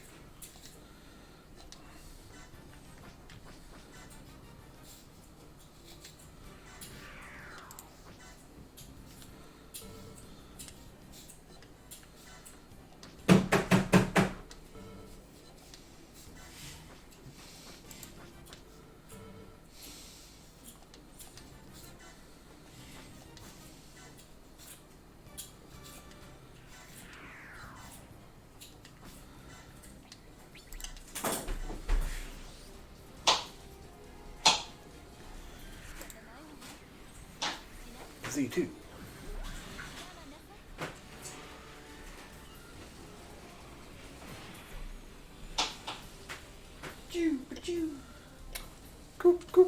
Yeah, that's what I figured. Oh. Just an interesting note. Technically speaking, the mass-produced Psycho Gundam is actually classified as a mobile suit. Okay.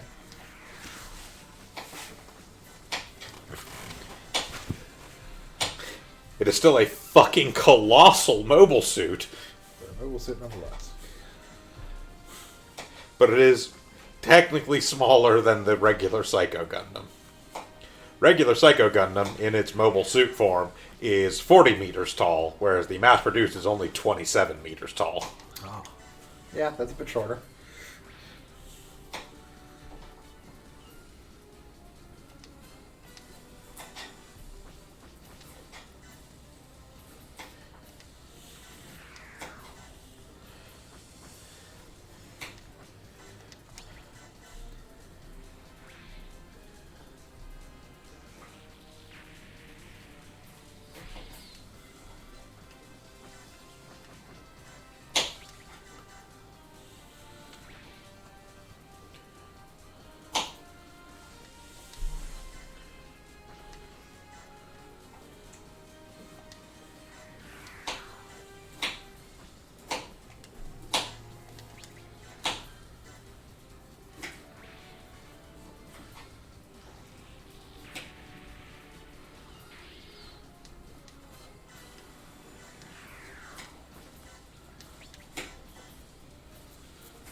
Quibbly!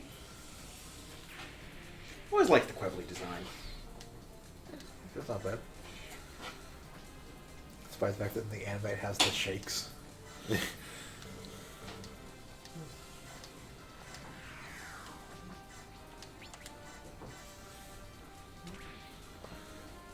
Plus, in the hands of Hamon, it lets you fly around space during a hottie hit pull. Gah.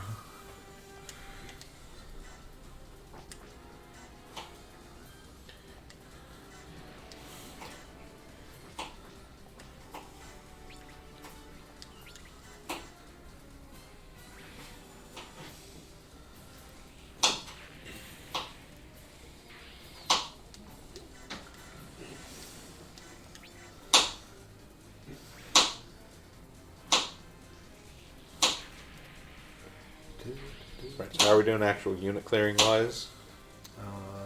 If you check the menu, it'll have it counts down. I'm pretty sure the answer is... We're good. We're good. We just have to kill this. And ideally do it in 5 turns or less, and we'll get a silver modification out of it from the quest. Alright, there is the north. Oh no.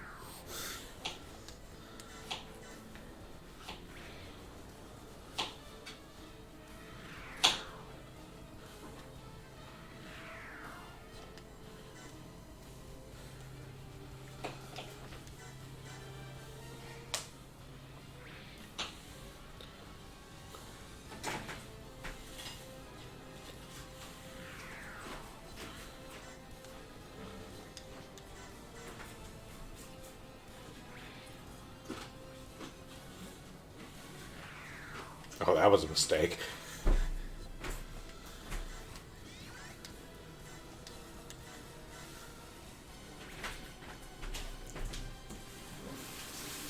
How dare you? Hit him with the big sword. Yay! Pretty sure all you needed was 4. I think the Gyan needed 5, if I remember. We'll check in a second, but...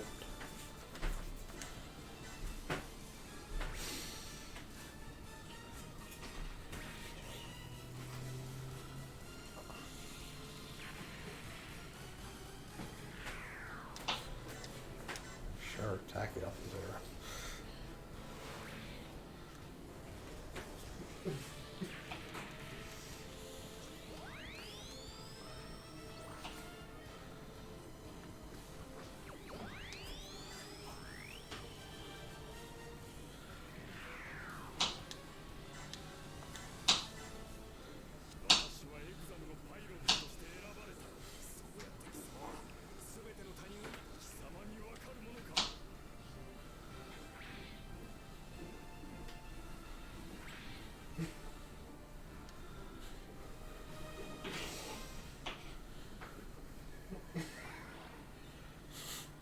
Wait for everyone to get energy back.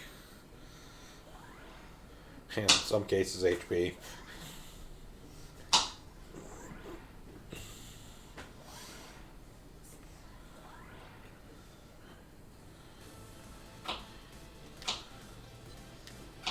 Yeah, it was 5 for her.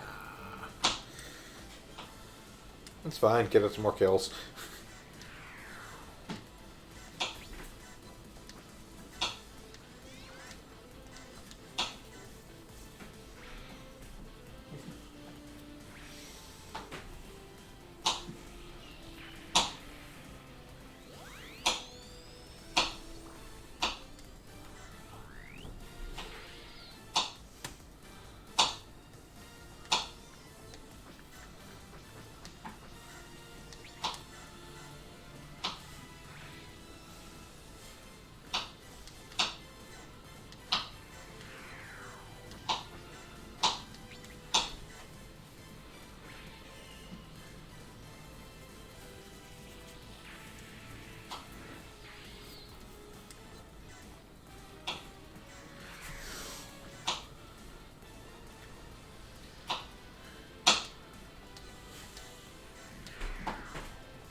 Now it's a one-on-one duel with Taurus Destiny and Fogdor.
Especially after the last one, this seems seems a lot more straightforward and a lot easier. Just because you don't have that big section at the front where you have to defend the space shuttle. Yeah. I mean, the defense special wasn't hard. I just forgot there was going to be a wave that spawned up top, so... Yeah. I had to take another turn to get a unit. Take an extra turn to get a unit up there, and by that point they got enough stacks on it that...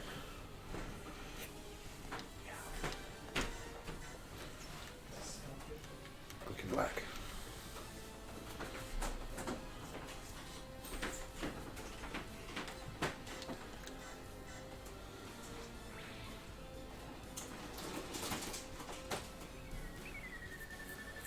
Oh no.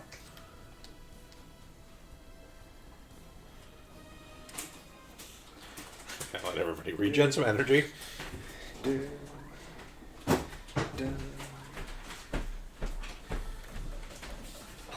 Pop the exam system. Exam. Gives up to the exam system attack. Boosts our attack and mobility, I believe. Yes.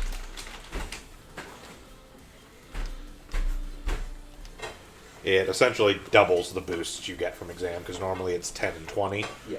Activating it sets it to 20-40. Yeah.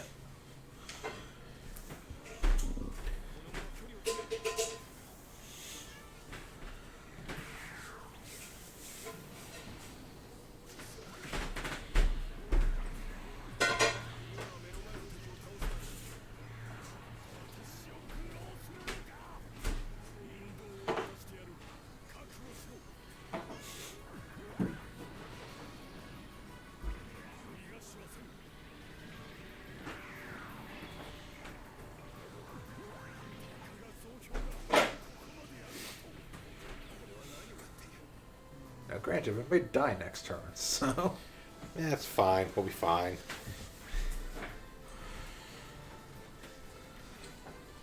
which case, get ready to do this mission over again. We'll be fine.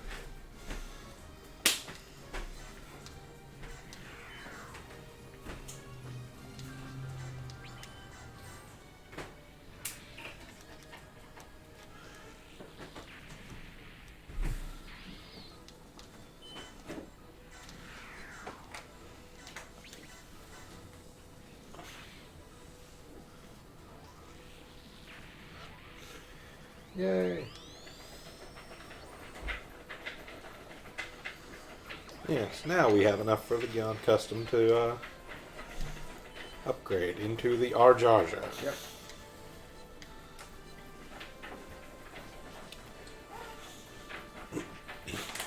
Yes. Gamok. Well, we'll probably want to go through the Arjarja into the Gazelle, the Gazar, and then the Gamalk, because there's another quest off of getting all the Royal Guard suits added to production list. I mean, technically speaking, we could go the other way around and go from the Arjarja into the Gamalk, and then back from the Gamalk into the Gazar Gazelle. It would just be probably faster to do Gazar and Gazelle first.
Now we'll see if we, Hope for the best. Yep.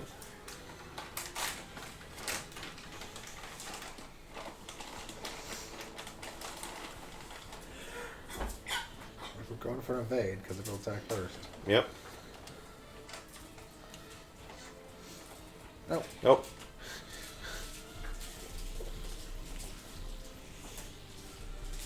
Start over.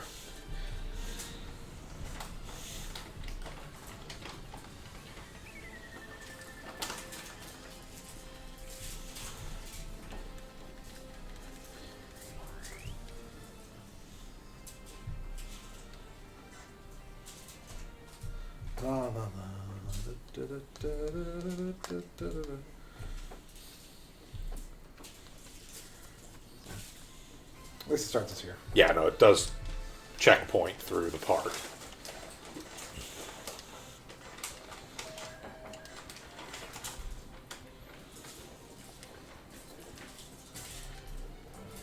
Which I think probably this time made a little bit more conservative on going for more defenses rather than counters Yeah, in the Blue Destiny duel. exactly. There's a lot more thinking about it.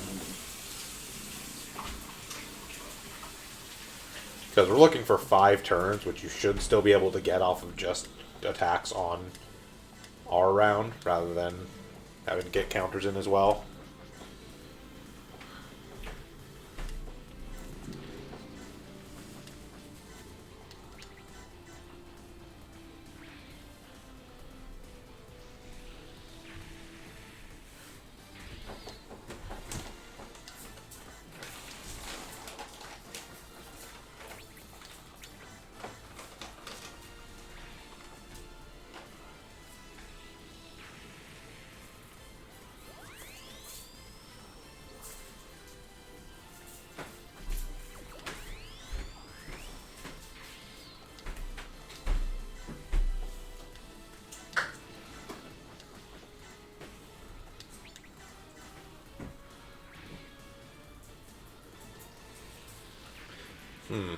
Huh.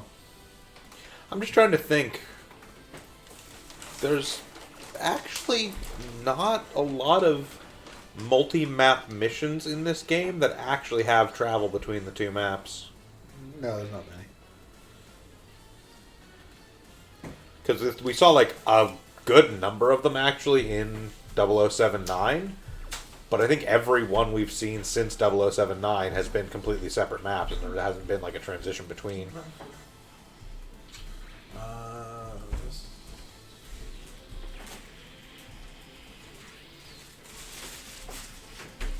Yeah, just because most stuff didn't have a reason to have a transition between. Yeah, I know. It's interesting to me to realize that, like, oh, yeah, no, most of the time, if there's multiple maps, they are actually completely independent of each other.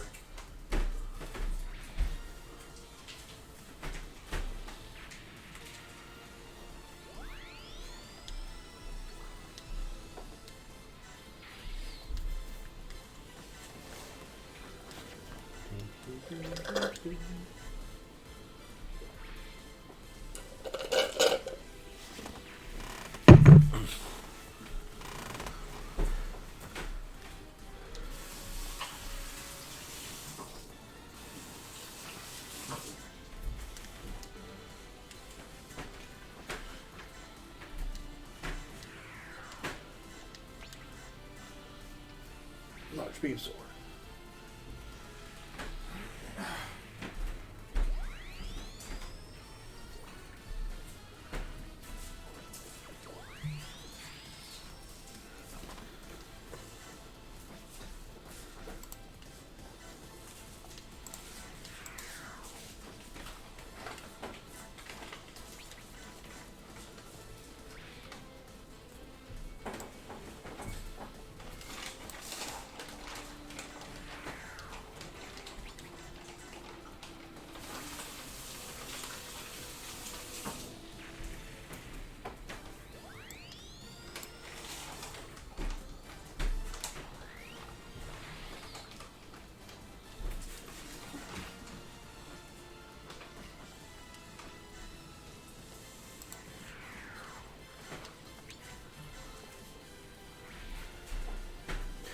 Yeah, by adding all the Royal Guard suits to the production list, we actually get access to the pilots of the Gazelle and the Gazar. Okay. I mean, again, not that we particularly care, and we will probably never recruit them, but we may as well, like, get them added at least.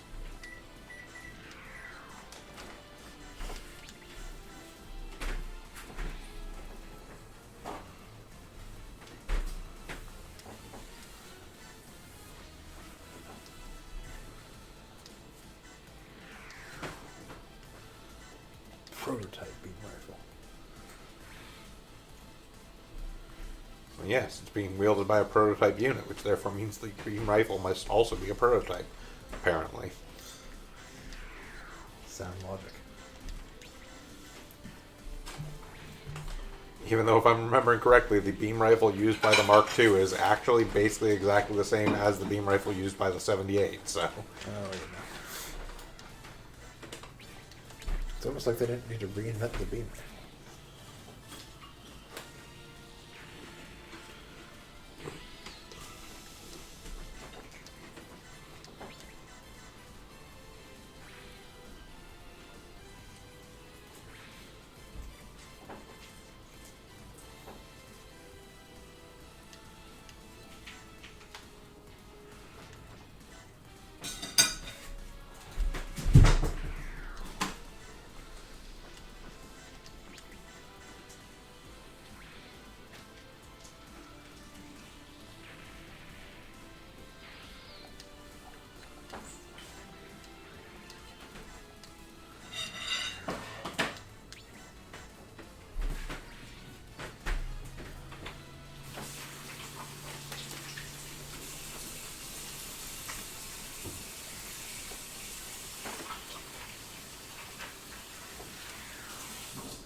Full burner.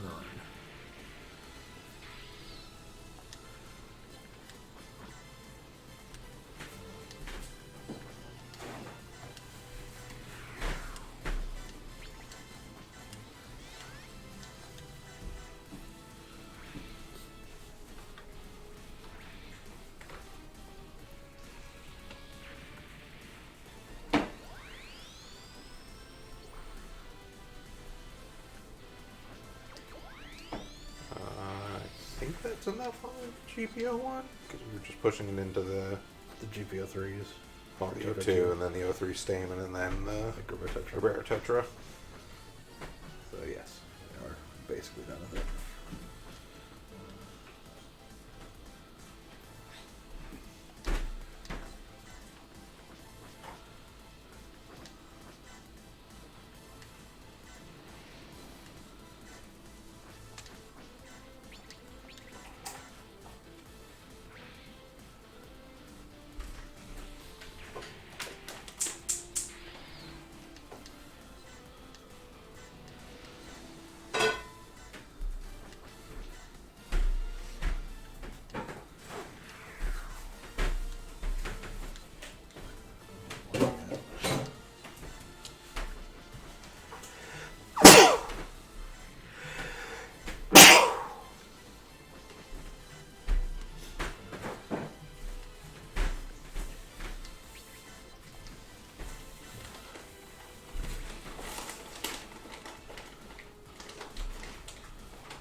Yeah, there we go.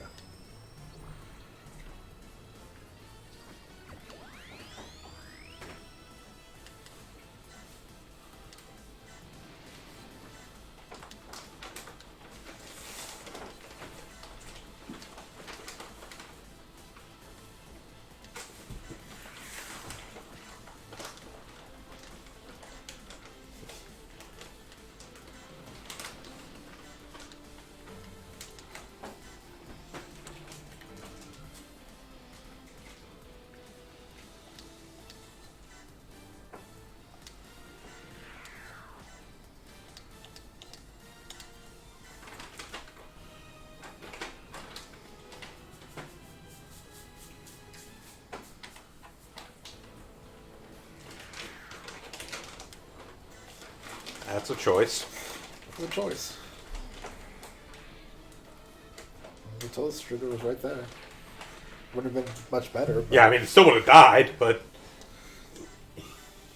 could have at least pretended it had a chance.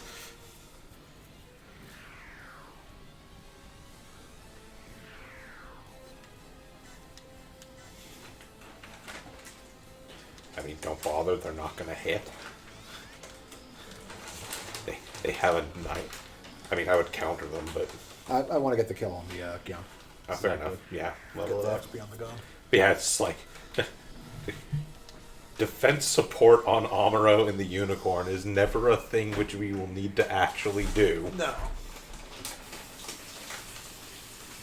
I more just want to see what the 8 level of what the Gyon was, because I couldn't remember if it had gotten the level 5 yet or not. No, it's just gotten to 4 on this one.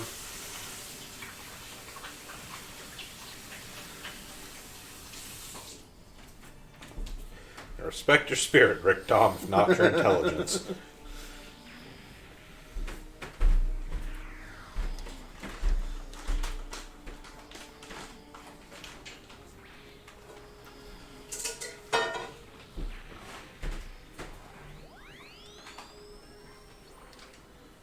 Yay, Alpha Zero.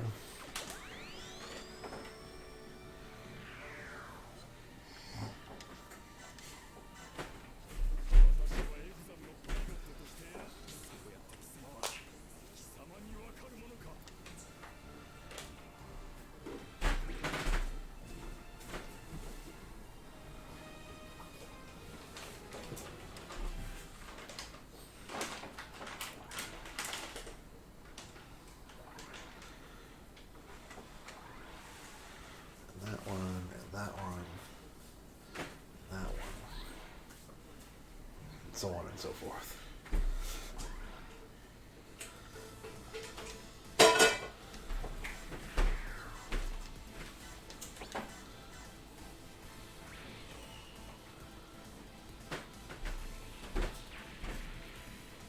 There we go. Yep.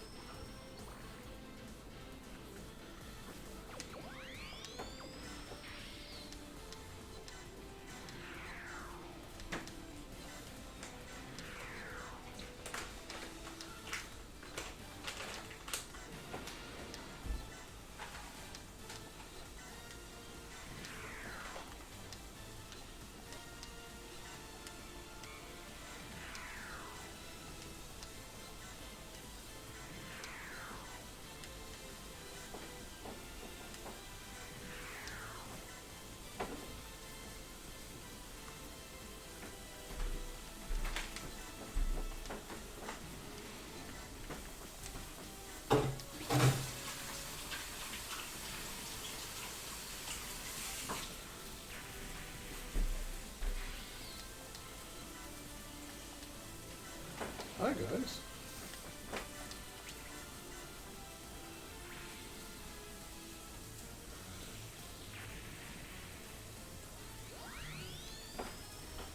Three till nonsense.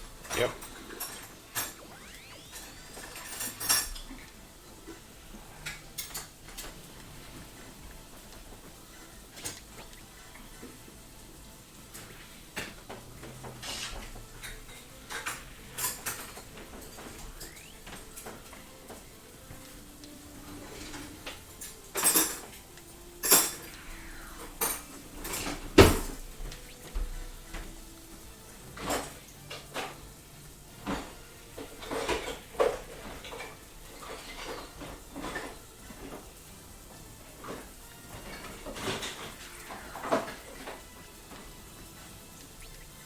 Try to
Go back to his attack list real quick. Curious about something.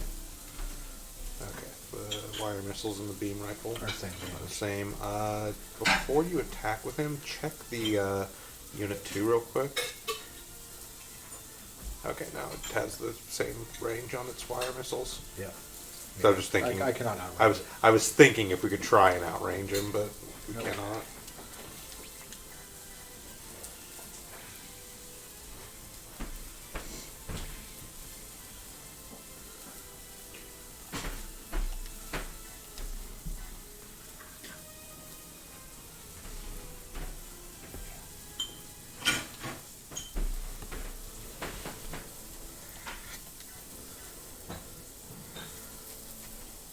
Hey, that'll help.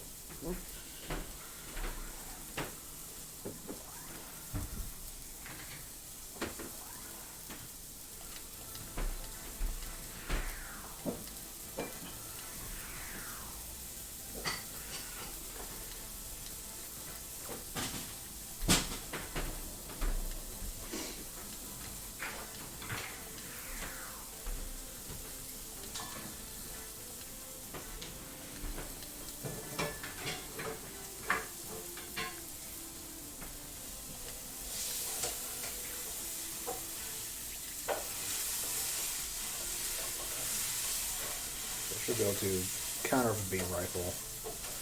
That exam to finish him off the exam next turn. Yeah. Those 2 evades we caught on there definitely make a huge difference. Yep.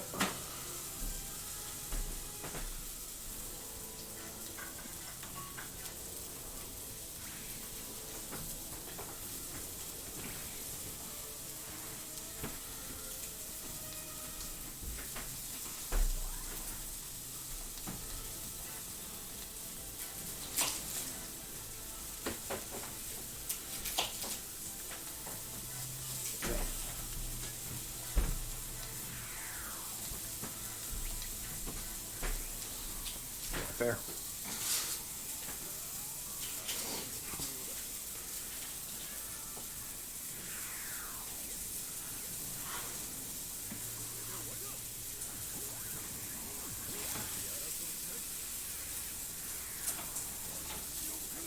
Yay.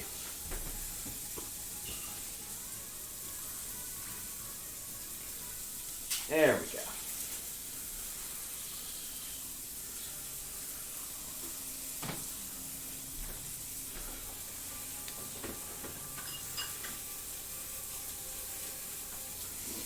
Ah, it's actually night. I mean, so he says. Yeah.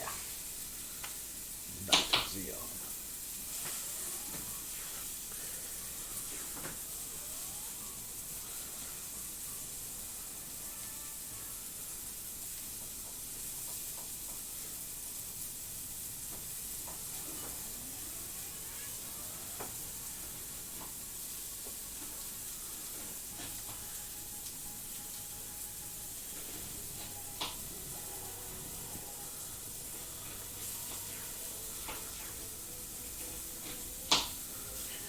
Right.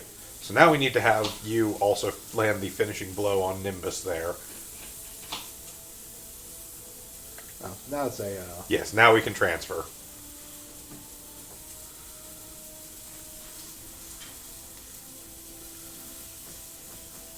Backward, I believe, is the... Hi! So, I do believe we need you to still get the killing blow, but other than that, yep. go for it.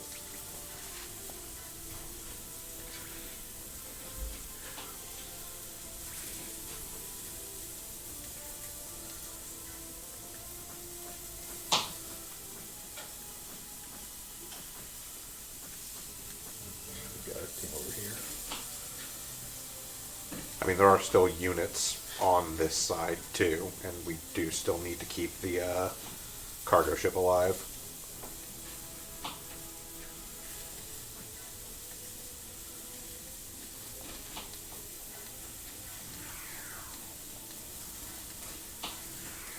I think it's No. one more. Oh no, that's everything on clear. this side of the That's right. It They did. could transition over here, but they transition over here. I'll just do it too. So Yeah.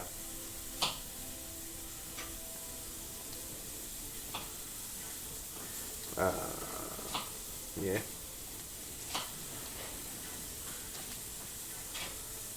Fuck up that big row mare. yeah.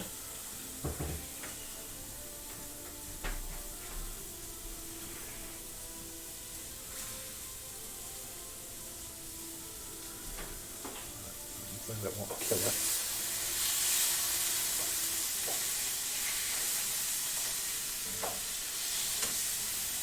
Oh, what, Unit 3? Or Unit 2, rather? The Mark 3 probably wouldn't be too powerful either.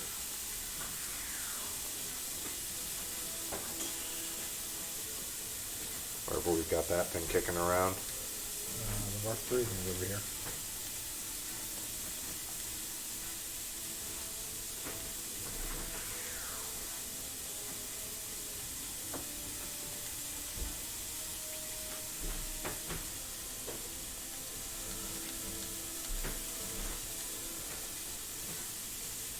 Alternatively, the prototype Unit 0. Oh, then here I want to do it.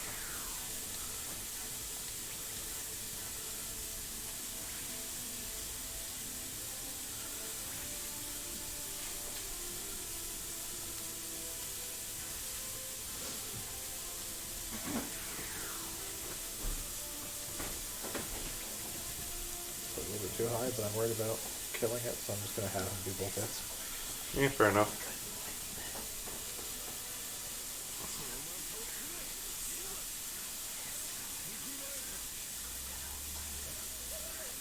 I'm not own your own.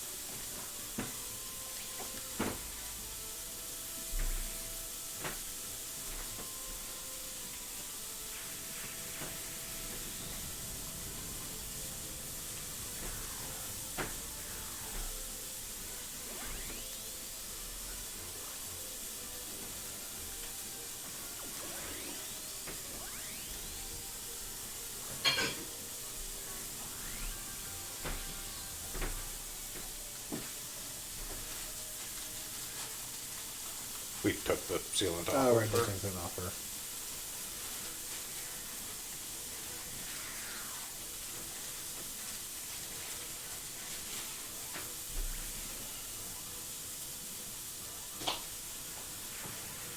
I mean, we could send one of the half dozen other units we have that have sealant launchers on them over there. Yeah.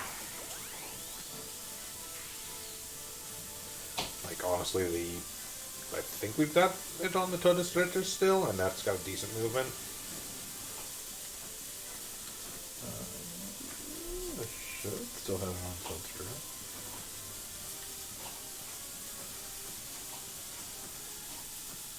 No. Oh, right. Yeah, because remember, we never swapped it over when I took on the Pale Rider. Yeah, NTX can head that way. Need to get more levels on it anyway, so taking out the trash over here. Yeah.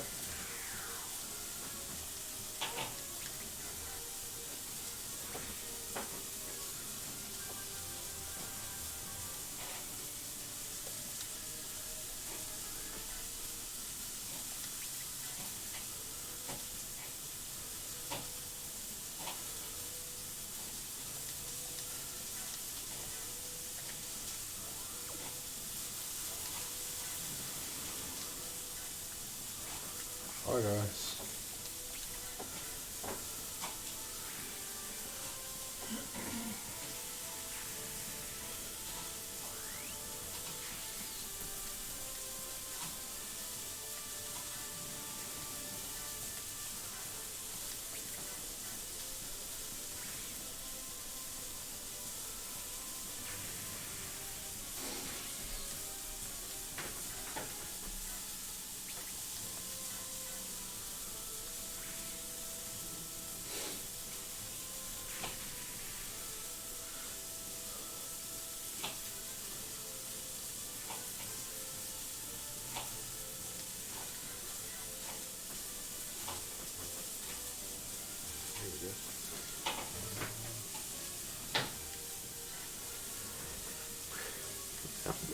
else on that guy.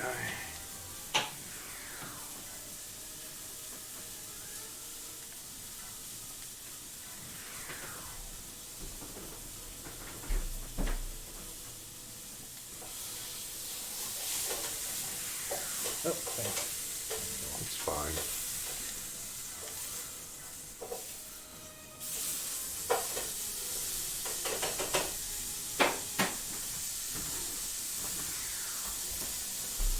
Yeah, that's fine.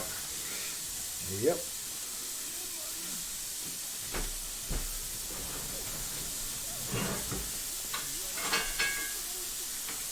Dude, calm down. She's like 14. And, you know, it's only a ghost. Soul thing. Not a ghost. She's technically not dead. She's just Soul in a coma. Is she in a coma or a coma-like state? Very specifically in a coma.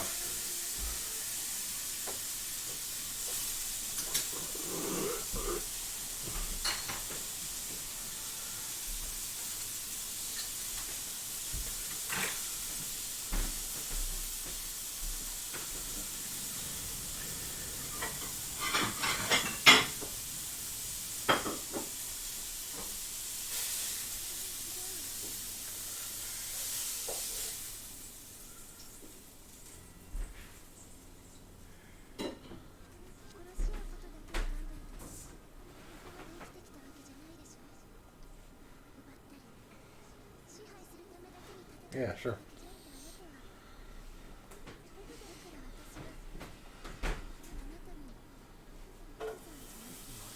In the end, Exam is the friends that we made along the way. Or at least the combat data that we acquired from said friends.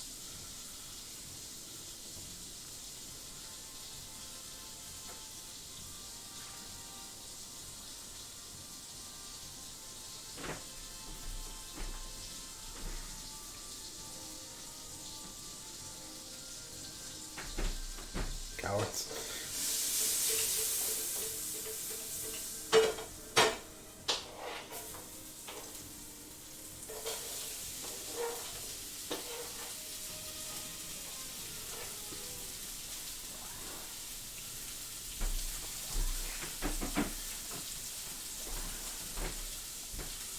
Alright, one of you stay. I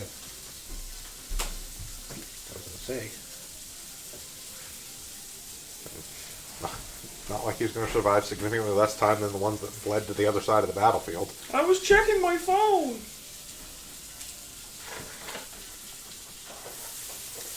Oh god, it turns out he could follow us.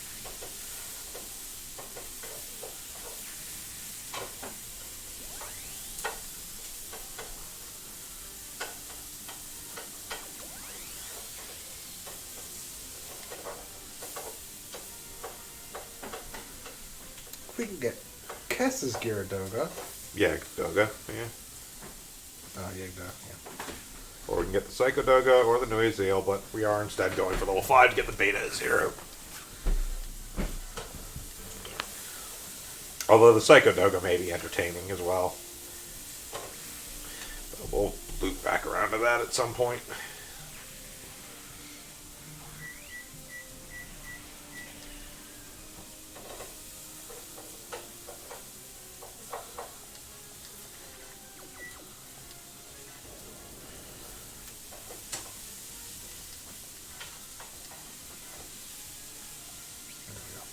Yep, those will be some decent money. Meanwhile, surprise, bitches! Break and run.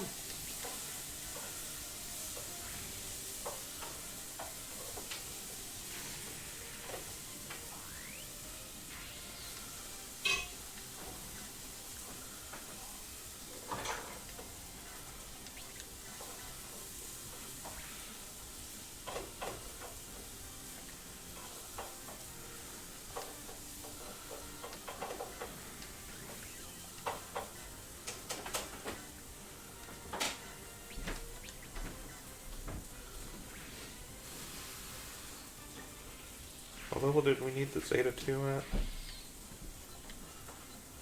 That was actually good. Yeah.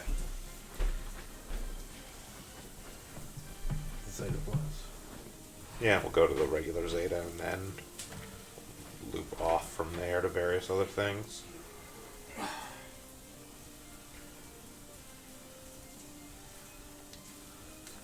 Anyone need 4? Means 5.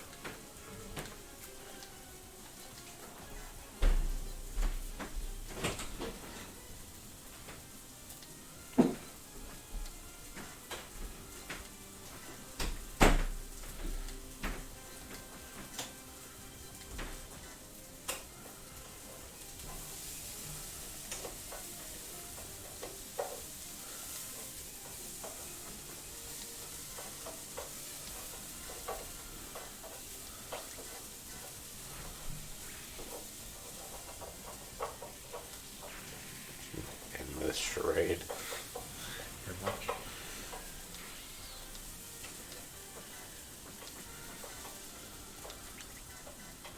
I'm sorry, I appear to have been operating in such a way that made you believe you had a chance. My mistake. I will fix this.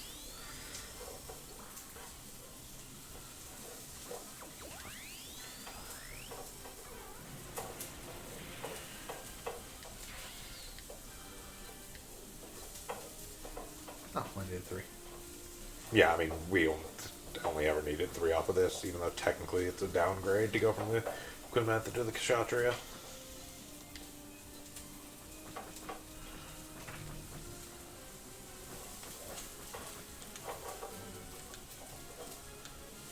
We will still do it just to loop through, but Yeah. Then it lets us get a little suit back in because Sasha's only large and not XL. yeah.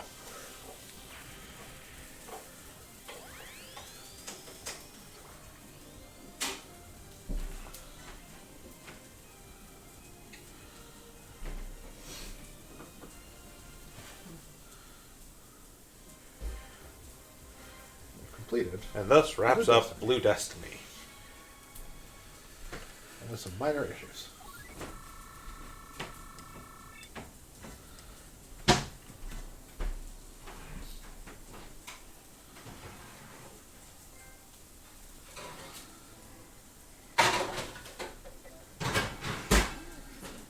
Cannot take a screenshot now. Nope.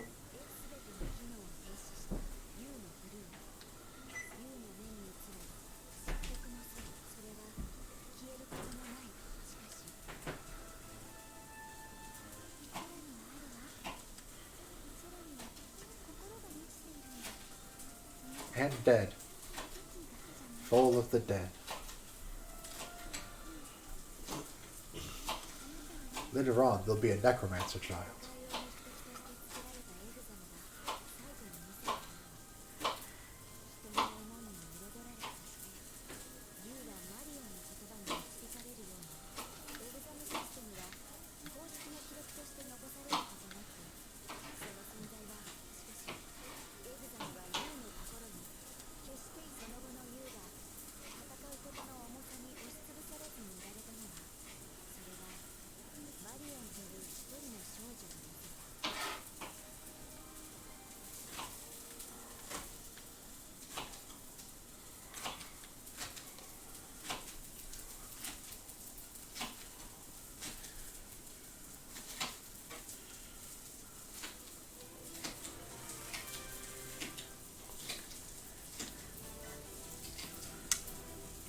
Okay!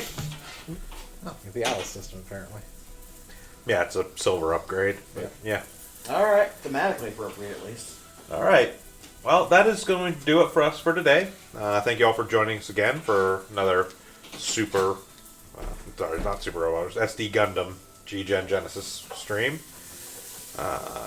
We'll be back on Tuesday with more Fire Emblem Three Houses. Yep. Saturday with more of Enchanted Arms. And next Sunday with more of this. When we're going to be going into the next one, which if I recall correctly is Rise from the Ashes or Zeonic Front. One of the two. I think it's... Next is... Rise from the Ashes. Oh, okay.